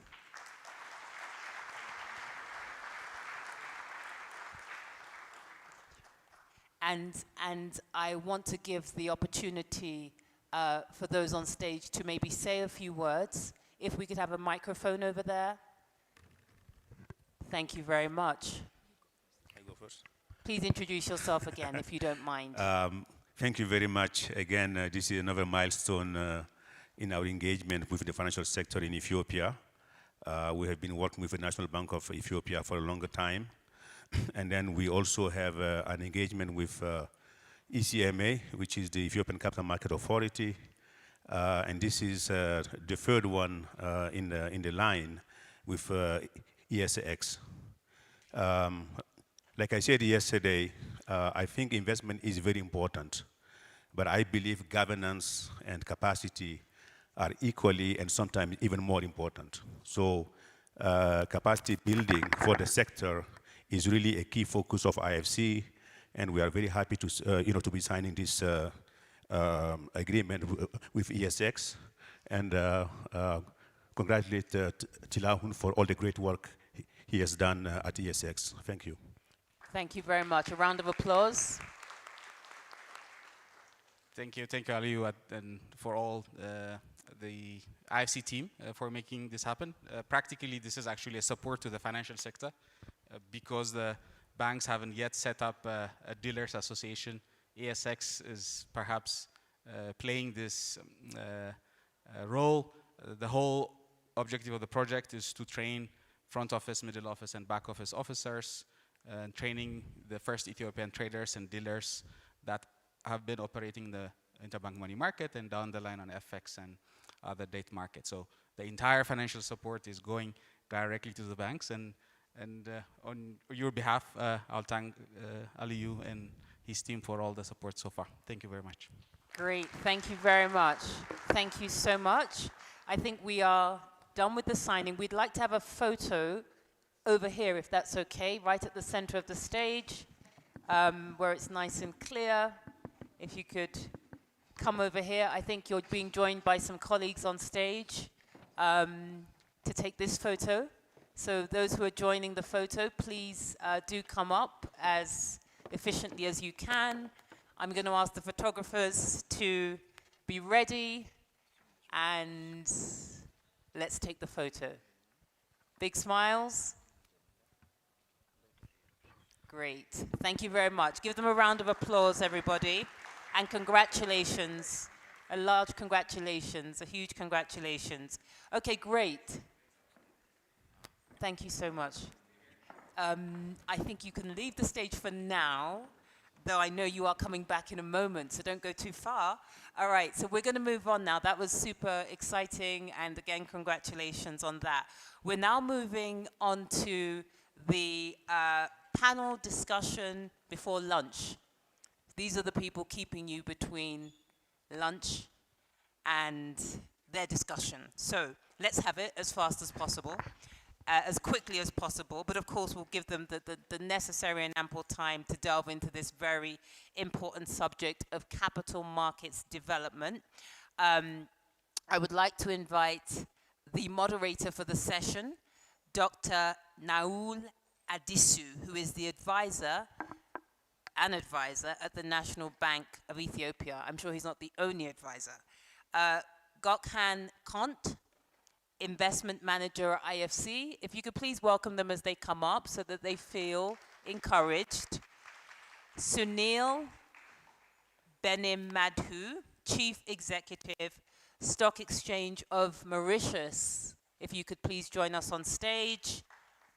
Zemedne Negatu, the CEO of CBE Capital. Please join us on stage. And then Mr. Peter, you have some fans there in the audience. Mr. Peter Ashade, Group CEO of United Capital PLC.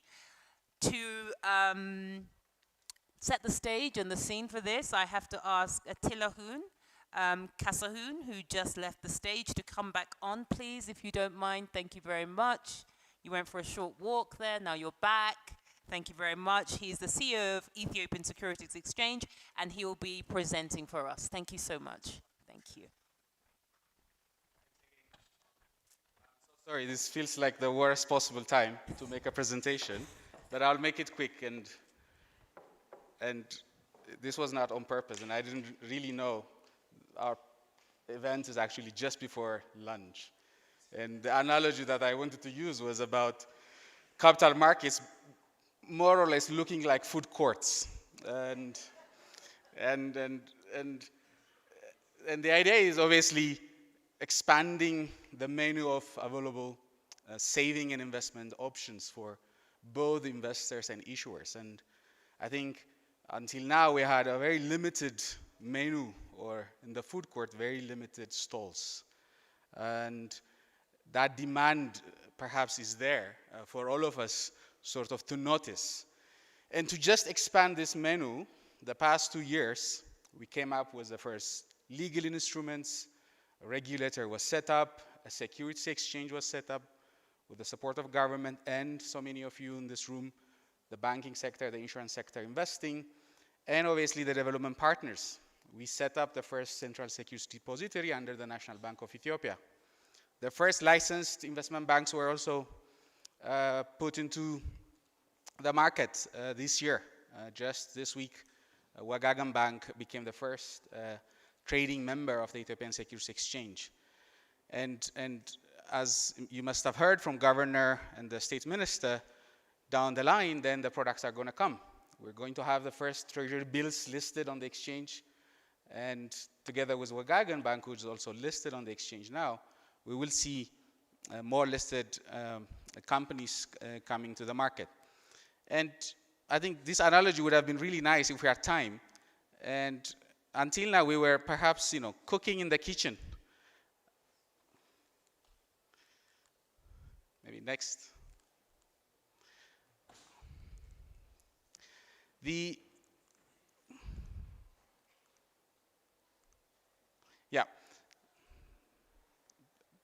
Back, thanks.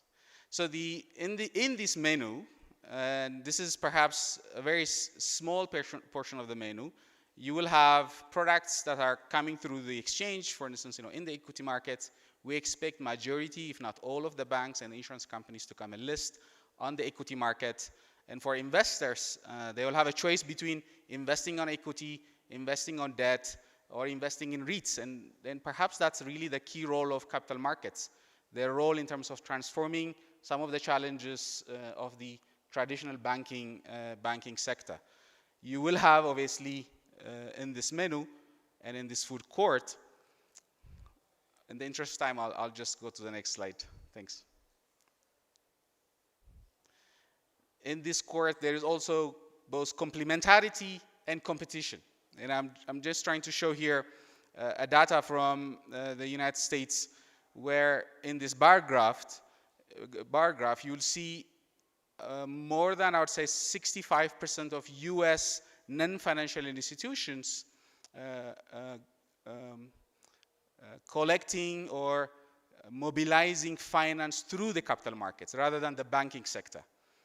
And similarly, you will see majority of US citizens investing in equity markets or some form of indirect investments in the equity and the debt market rather than simple deposits in the banking sector.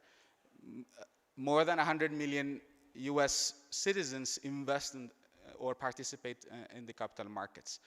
So the challenge obviously is capital markets are competing away your business, especially in the financial sector. You will see the role of capital markets, especially in most developed countries, in markets that are very much, I would say, efficient in mobilizing resources through the capital markets. Capital markets have shown significant potential, but at the same time, capital markets also have their own competition.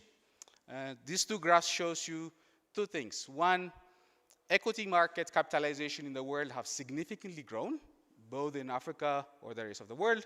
For instance, if you see global equity market capitalization, the past 30 years, it has been consistent growth, but the number of listed companies on these exchanges have declined. So it's a very opposite and interesting dichotomy.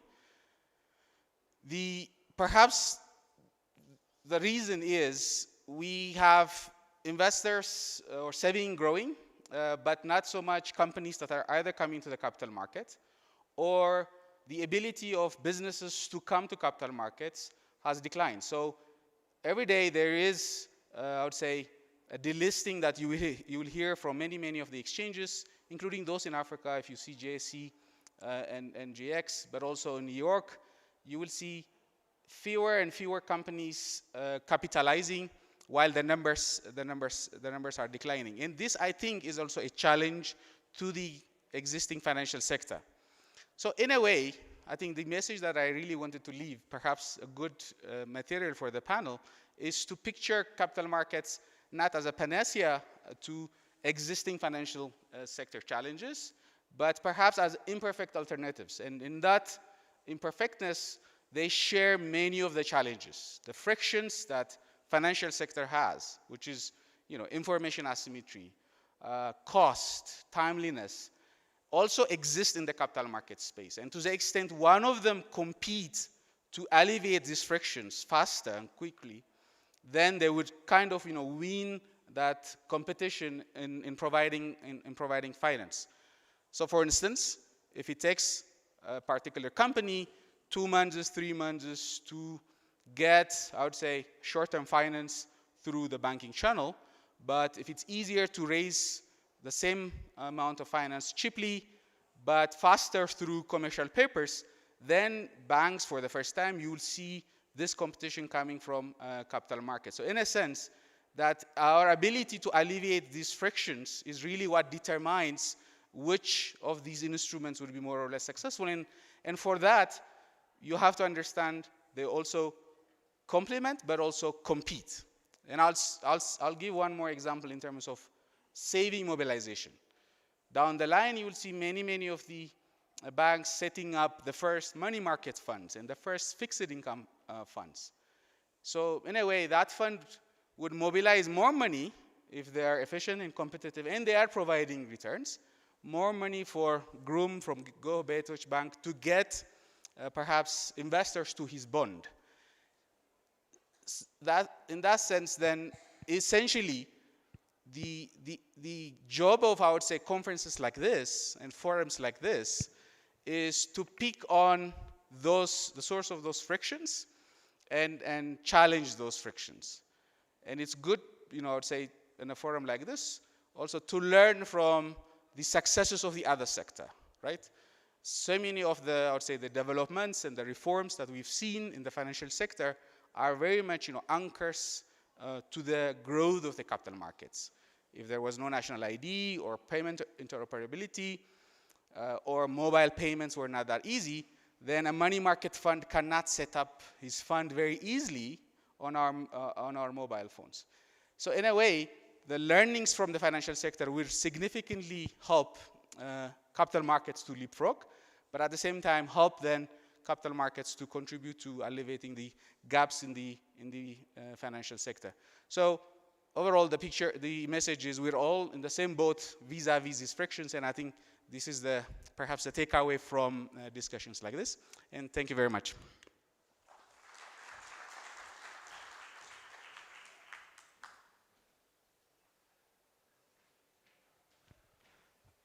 Thank you, Talam, for that wonderful outline. I'll get right to it, but before, if this is your first time, we Ethiopians negotiate. You go to a market, you negotiate. So Henok did a great job of negotiating, and the conundrum for me was, how can I go after Henok, whom I respect and look up to? We'll get right to it. So I will begin my question. The first question goes to Ato Zamadena, who is a CEO of the CB Capital share company, which is established recently. According to and based on your experience in the industry in Africa in Ethiopia in particular, you've taken the leap to be the pioneer. What do you see as a first mover advantage and opportunities? At the same time, the pitfalls of a pioneer in Ethiopia. Please address that in light of your experience. All right. This thing on? Yes. First of all, thank you for inviting us. I'm very pleasantly surprised the room was full to listen to people like us at this time of the day. As you said, we're happy to be pioneers in the field. Obviously, there will be a lot more coming. So I'll just describe to you what we're doing. So perhaps others who are going to follow us will maybe use it as a template. First and foremost, we're very excited that capital markets finally launched in Ethiopia. This has been a dream for some of us for, I don't know, more than 20 years. So I've always said an economy of this size, yes? An economy of this size needed a diverse portfolio of what you call a menu of bouquet for people to access capital, right? So Ethiopia, as some of you may not know or may know, is the third largest economy in sub-Saharan Africa and amongst the 5 largest in all of Africa, right? So for us not to have capital markets was an oddity. It was not normal. So finally, to the regulators, to the government, which by the way took the lead. Normally in capital markets in other parts of the world, it's the private sector that drives these exercises, but here it was driven by the government, which is very enlightening, right? Now that we're here, we as CBE Capital, just to let you know, we're structured as a joint venture between the largest bank in Ethiopia, the Commercial Bank of Ethiopia. They own 70% of the shares, and our investment firm, the private side, owns 30%. So it's like a public-private partnership. In Ethiopia, a lot of things are done PPP, but this is historic. As you said, pioneering, meaning also the structuring, the ownership is also pioneering, what the state and the private sector are partnering to transform and launch the capital markets. That by itself, as I said, is unique. We're very excited to do that. So at the moment, we have 2 businesses. We're licensed. We're happy. CMA is here. ESX is here. We have 2 businesses. One is investment banking. So we're fully staffed right now, very talented people. The last few months, my entire time was spent on recruiting talented people from around the world. We're happy to say, by the way, all our staffing right now are Ethiopians, Ethiopian Americans and returnees, and also local recruits. We believe, and I'm a strong believer, Ethiopians are very talented people who can deliver given the opportunity. So our entire top management, if you look at our VP for brokerage, he's here, he's from New York. Our VP, our new VP who's just joining us, he's also from California, but an Ethiopian.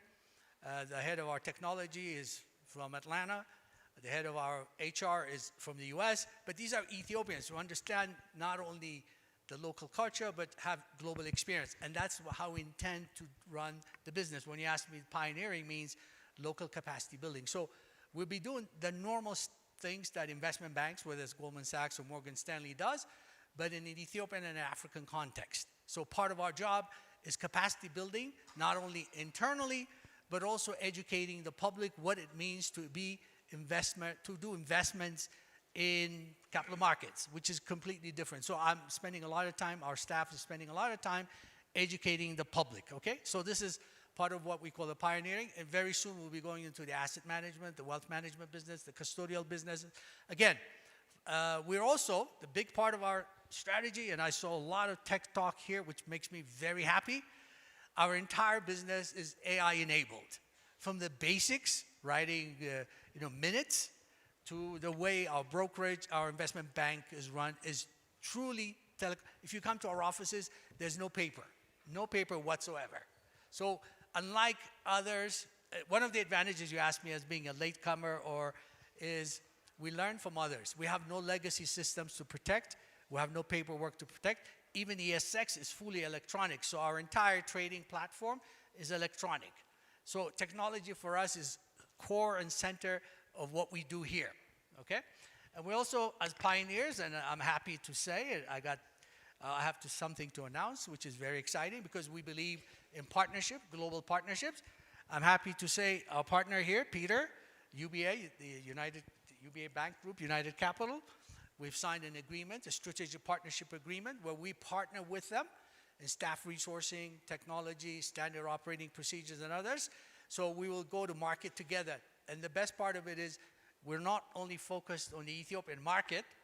Together with them, we'll be expanding our footprint across East Africa initially, and perhaps eventually going Africa. So pioneering for us is multiple platforms, multiple levels, and hopefully for the others who will be following us. I know at the moment it's just us and one other bank which has a license, but I would expect in the next 12 months, 18 months, there'll be many others, and we're more than happy to showcase, because we want the ecosystem to be expanded.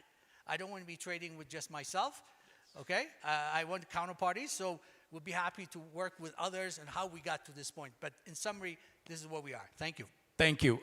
Congratulations, and that was my second question, perhaps partially answered.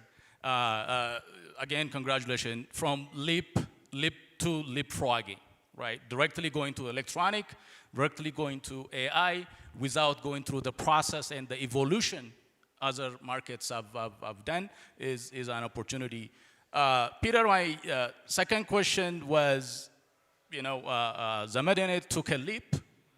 Are you convinced? Are you ready to take a leap? It looks like that is answered by the partnership just announced. However, what were the mechanism that you evaluated risk and versus the opportunity? Because at the end of the day, you have to report to your shareholders as well as your investors, right? Your gain will need to come risk-adjusted gains. Therefore, what was your evaluation to take a leap into the Ethiopian market? Thank you. It's okay. Thank you so much. Indeed, we are quite excited to be here, and let me use this opportunity to thank the governor and the organizers of this first forum. For us, United Capital Group, as it is today, we've been operating in Nigerian capital market for 6 decades, and we have up to 8 different businesses within our portfolio, and majorly more than 80% of it focuses on capital market. Our vision is very clear. We believe in Africa, and we believe in Afri-capitalism philosophy that says Africa private sector will galvanize the continent development, as it were, today, through long-term investment in Africa that will generate economic prosperity and social welfare. So we believe strongly in Africa, and that is why today we operate in Nigeria, Ghana, and 8 countries within WEMU region, and foreign to East Africa now, because for us, it is very, very instructive, the development that is within Africa. Yes, global uncertainty, but then when you look at the GDP of the Africa continent in the last 5 years, it's been better than the West. So we believe strongly here. So for us, as we move in here, we prioritize capital market-led development, because that's what Africa needs today to drive that ecosystem, capital market-led development, where you will see the financial intermediation between the money market sector, and the other sector. So when you look at, in terms of balancing the risk, why do we want to be here? This is a new market. For us, Ethiopia's story is a compelling story for us. Key. Why? Because looking at the population size. Secondly, your geopolitical location. Thirdly, the market liberalization that is going on. The setting up of the Ethiopia Stock Exchange and the Ethiopia Capital Market Management is a very pivotal thing that drives to see this country, Ethiopia, is serious about capital market, serious about financial transformation. We need to belong there. And we we've done that in other climes. First, to see opportunity and go. So balancing in terms of we use discipline to balance our investor needs and also the need for us to grow. So for us here, based on risk management, opportunity to stabilize ourselves and the economy we're going on. So we are very clear, coming in here, we know that we've done it on that climb, we can replicate it here because we have a strategic intent and how to implement it as we go into different countries. So for us, we are here to stay. Thank you. We are glad to hear that you've evaluated the risk. That's one thing that gets mentioned a lot. So we appreciate the evaluation. Going to maybe perhaps Gökhan, who's an investment manager at IFC. Even though it's an investment organization, the investment quality and focus is more on impact. How do you see the opportunity in Africa in general, but Ethiopia in particular, where the need calls for impact-focused investment, and what are the risks as you review the opportunity in Ethiopia? Hello, everyone. Maybe a few words about IFC for those who are not familiar. International Finance Corporation is the private sector arm of the World Bank Group, and we provide debt and equity financing as well as advisory services and technical assistance in emerging markets and in developing countries. Back to your question, you know, for us to evaluate the maturity level of maturity of various markets in terms of, you know, developing the local capital markets, obviously overall macro and financial stability comes first, and then but beyond that, again, we had a few meetings in the past few days, and I will repeat some of the discussion here, but the key word is the ecosystem, to create this ecosystem for the development of local capital markets. And what do I mean by ecosystem? You know, we need a conducive environment to attract enough issuers, and we need to address both demand and supply side, right? On the supply side, the market needs the issuers, the IPOs. Yeah? On the demand side, we need to bring international investors, institutional investors, as well as we need to attract some of the domestic savings to the capital markets, and we need to surround all this with the rating agencies, with the right level of financial advisory, with the right level of arrangers, underwriters, tax advice, and so be it. Currently, you know, we've been spending a lot of time in Ethiopia, especially in the last 3 years, and there are 6 active clients which are financial institutions, and we have a very large advisory technical assistance program in the country. Going forward, we will consider becoming an institutional or anchor investor for example, in the first bond issuance in the market, or in one of the large IPOs by the banks or corporates as an anchor investor. And what do I mean by that? You know, there are many examples in the neighboring regions and countries where IFC has worked with the regulator and worked with the issuers and syndicated or mobilized private sector investments alongside IFC for first-time issuances. such as covered bonds, plain vanilla corporate bonds, asset-backed securitizations, or IPOs, when it comes to raising new capital for corporates and banks. Typically, we work with the regulator and with the advisors to structure the investments based on international best practices, and we do a lot of capacity building.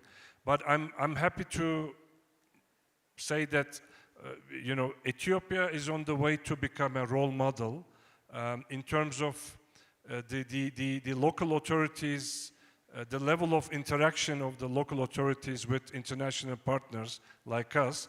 And again, I would like to thank His Excellency Governor Mamo, the ESX and ECMA, and the Ministry of Finance for undertaking such a courageous reform and transformation program.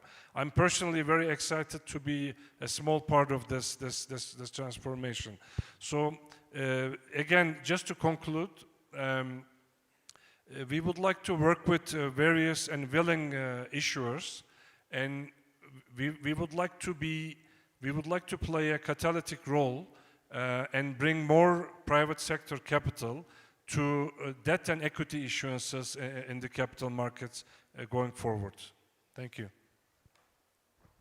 Thank you so much. It looks like another partnership, another ready, convinced player to take a leap in Ethiopia. I appreciate it. On this stage right here, there is over 150 years of experience in the industry, in the finance, banking, stock exchange, and regulatory and impact investment.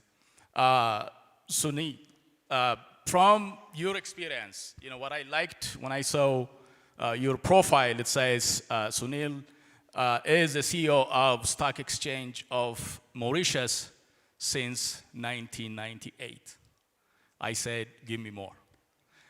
Therefore, the arc of time, you have the privilege to navigate the terrain and come up, and you're still standing. What can we learn? As earlier we said, first mover advantage. However, Zamadene as well mentioned a second mover advantage, where we learn from others' mistake and we take what it works. Sometimes it helps to be a second. With that, what is your advice? What are the areas where we should be mindful of from your experience in the world? Thank you. Your remarks make me young. But first of all, I think I would like to extend my sincere thanks to the governor and to my good friend Tilham for having me here today. And I must say that what I've heard so far, I'm very impressed by the rate of progress in this country. And I must say that I'm already seeing this country as not only the economic powerhouse of Africa, but also as the capital markets powerhouse of Africa going forward. Yes, it's true that I've been in this business for the past 27 odd years. And my first message to Tilham and his team is that setting up an exchange from scratch is a long-haul process, which requires commitment, drive, energized focus before the exchange can effectively emerge as a compelling capital raising, listing, and trading platform for not only local issuers, but eventually regional issuers. And there are a number of lessons that we've learned that I would like to quickly share. First, I think in the beginning phase, it is very important for the exchange to have full support from policymakers and regulators.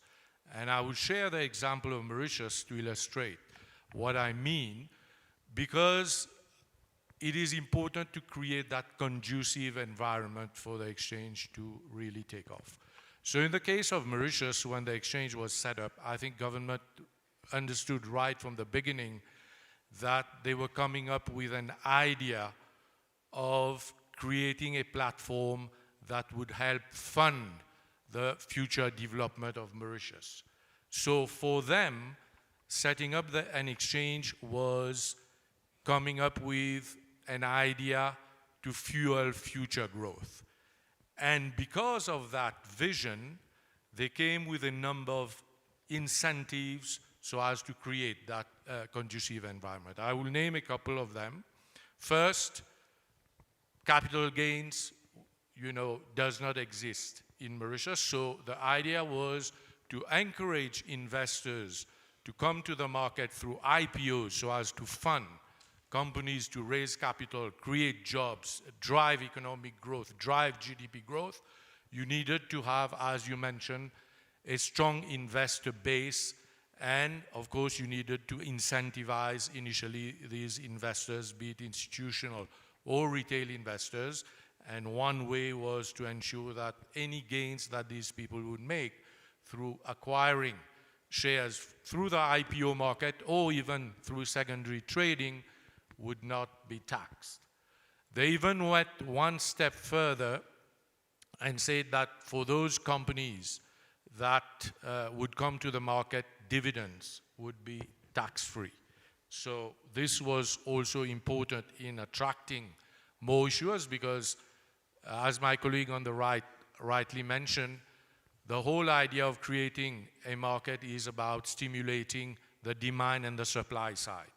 On the supply side, you need to have a pipeline of issuers, and on the demand side, you need to have a pipeline of investors, both retail and institutional, that would be standing there. So they came with these ideas. They even came up with the idea of reducing the corporate tax rate by 30% for those companies that would be listed. So these were very compelling reasons to kickstart the exchange and create a conducive environment for the exchange to thrive. Second, very important message that I have to highlight here is the importance of striking the right balance between the regulatory imperatives of an exchange and the flexibility and the quickness with which the exchange needs to move to handle applications. So at the end of the day, the exchange, of course, has to ensure that trust is there, so that's the regulatory function of the exchange. But at the same time, the exchange needs to ensure that the environment in which it operates is not putting unnecessary burden on issuers and not making the listing process unduly costly, time-consuming, and therefore this requires flexibility. And this is something that we, at the level of the Stock Exchange of Mauritius, have learned over the years. And today, I can tell you that while we do not compromise on our regulatory function, we are extremely, concerned about the need to listen to our key stakeholders, be it the issuers or the investors that we want to attract to our market. So it's a question of striking the right balance and positioning the exchange as a service provider. I think it is very important. Exchanges, of course, are regulators. They operate platforms. They regulate the members and so on.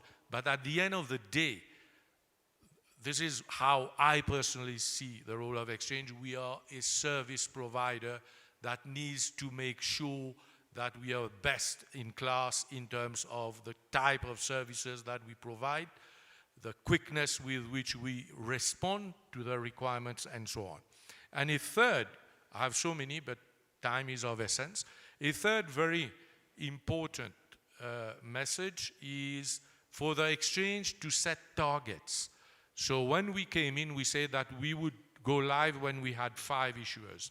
And the whole initial process was engaging, identifying those that we felt were the lowest hanging fruits in terms of potential listed issuers, engage with them and try to get them to be onboarded as quickly as possible. And listening to Tilahun, I think in the case of Ethiopia, I would say that lowest hanging fruits would be the banks, because I've learned that the banks already have thousands of investors. So bringing them to the market through introduction, not necessarily through an IPO, would be the easiest way of bringing them on board. And one message I have for the banking sector, because even in Mauritius, it is often thought that banks and exchanges are competitors. I don't think this is the case. I think we are complementary to each other. Banks tend to gain by having a thriving capital markets, because this would open up new opportunities, new business opportunities for them in the custody business, in the brokerage business by setting up subsidiaries, in the corporate advisory investment banking by setting up subsidiaries. And at the end of the day, if exchanges emerge, grow, they would help fuel growth in the economy, create jobs, and of course, this would help the banking sector also. So I think it is very important to have this unity of purpose, this singularity of purpose when we are thinking about the future of the financial sector in Ethiopia. The policymakers have to set the tone, and all the rest should follow and try to make sure, because this is the way that Ethiopia would become, and I'm convinced it will become, the powerhouse in capital markets and in financial sector in Africa, because I've heard a lot of good things over the last 2 days, and I think the timing is right. But there should be a singularity of purpose driven by the central bank, but also by the Ministry of Finance, and getting the regulators, the banking sector, and the exchange work together to achieve that vision. Thank you. Thank you. On that note, unity of purpose. I think I will summarize, and perhaps I have a question to Ato Zamadene related to what Sunil was saying. Barrier to entry to thrive. If we have a barrier to entry is high, equitability will be problematic. Therefore, equitability and growth, prosperity are indivisible. Back to you, Ato Zamadene. From your experience in the past 25, 30 years, the financial industry, banks are opened up maybe around 30 years ago. After 30 years, the reach serving the population is still, there is work to do. What can we learn as we build the capital market that we're not repeating and serving what the banks have been serving? One thing, Sunil, maybe my take is banks and ES6, I don't think they're competing. For the most part, most banks are investors in ES6. They are partners. My take is I think they will work conducively to help each other to grow the market. But what can we learn from the banking industry as we build the capital market so that it's serving the greater good of the country? Right. So a couple of things. First and foremost, I think confidence building is important as we build the capital markets for the first time. As I mentioned to you earlier, one of our tasks, certainly at CBE Capital, but for the entire capital markets ecosystem, is to make sure that the public understands what it means to be an investor as opposed to a depositor at a bank. There's huge differences. So confidence building is the first part of it. What can we learn from the banks? Well, actually, I don't think the banks should see us as taking away their business. I think they should see us as complementing, enhancing what they're doing. In our case, anyways, our major shareholder is a bank, and I think all the others that are in the process of being set up are going to be partnering with banks. So it's another outlet for them to provide additional services. In my case, the way I described our business model, especially partnering with CBE, is we want to keep the customer from birth to death inside the ecosystem of CBE and CBE Capital, even though we're completely separate institutions. I think the banks should see us the same way, that they intend to keep the customer within that same institution, even though you have two legally separate institutions. Now, we, to be honest with you, are going to be energizing the banking sector. That's kind of how I see it, because at the moment, if you want to borrow, if you want to raise capital, you go to the banks. That's the only source. And the banks, with all due respect, were complacent, right? I mean, now they have, the customers, especially big corporate customers, have alternatives. They can come to us. We can raise the capital for them, both the debt and equity. And we can actually create other bespoke instruments for them to meet the demands. Okay? So I'm hoping the banks will see this as a way for them to also elevate their game, because there's a new player in town that if they're not up to speed will, yeah, to a certain extent take away their business. But if they do elevate their game, they will obviously be able to retain their customers who may have just been shifted away. But we are complementary, I think is the message that I want to send. But in some ways, we could also be competitors, which is good for the economy, which is good for the customer base in Ethiopia. Thank you. On that note, unity of purpose, from taking a leap, learning and taking the risk from United Group, impact-driven, ecosystem-focused investment, and the wisdom of time from Sunil that we can learn. This is the challenge of condensing 150 years of experience into 45 minutes. This is the first of many conversation discussions we will need to have in the coming weeks and months. Thank you so much for your time. I appreciate your candor and discussion. Thank you.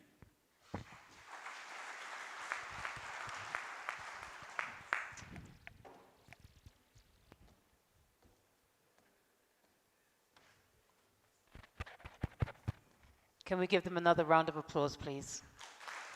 Thank you for that fantastic panel discussion on capital markets. Thank you for bringing your expertise to this platform and forum. We would like to take a photo before you leave the stage. If you don't mind just standing at the front of the stage so the photographers can get a snap of you. Thank you very much. Great.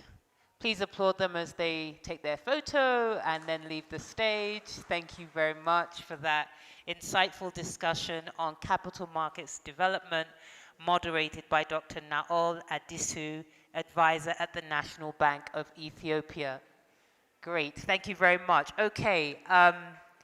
We have reached a juncture in the program. Some might say a very important juncture, lunch. It is time to go and have something to eat, but I just want to take you through one or two things before you leave the auditorium. Please, we're asking everyone to take the time to visit the exhibitions outside the main room. His Excellency, the Governor, will be leading us outside, or all of you outside, to visit. Please remember there are exhibitions just outside of here, but also down at the entrance near the parking where you came in. There are many exhibitors there who would like you to visit their booths. Just one final announcement. Please return by 2 p.m. Please return from lunch by 2 p.m. That is in 45 minutes, so we can resume the program. Thank you.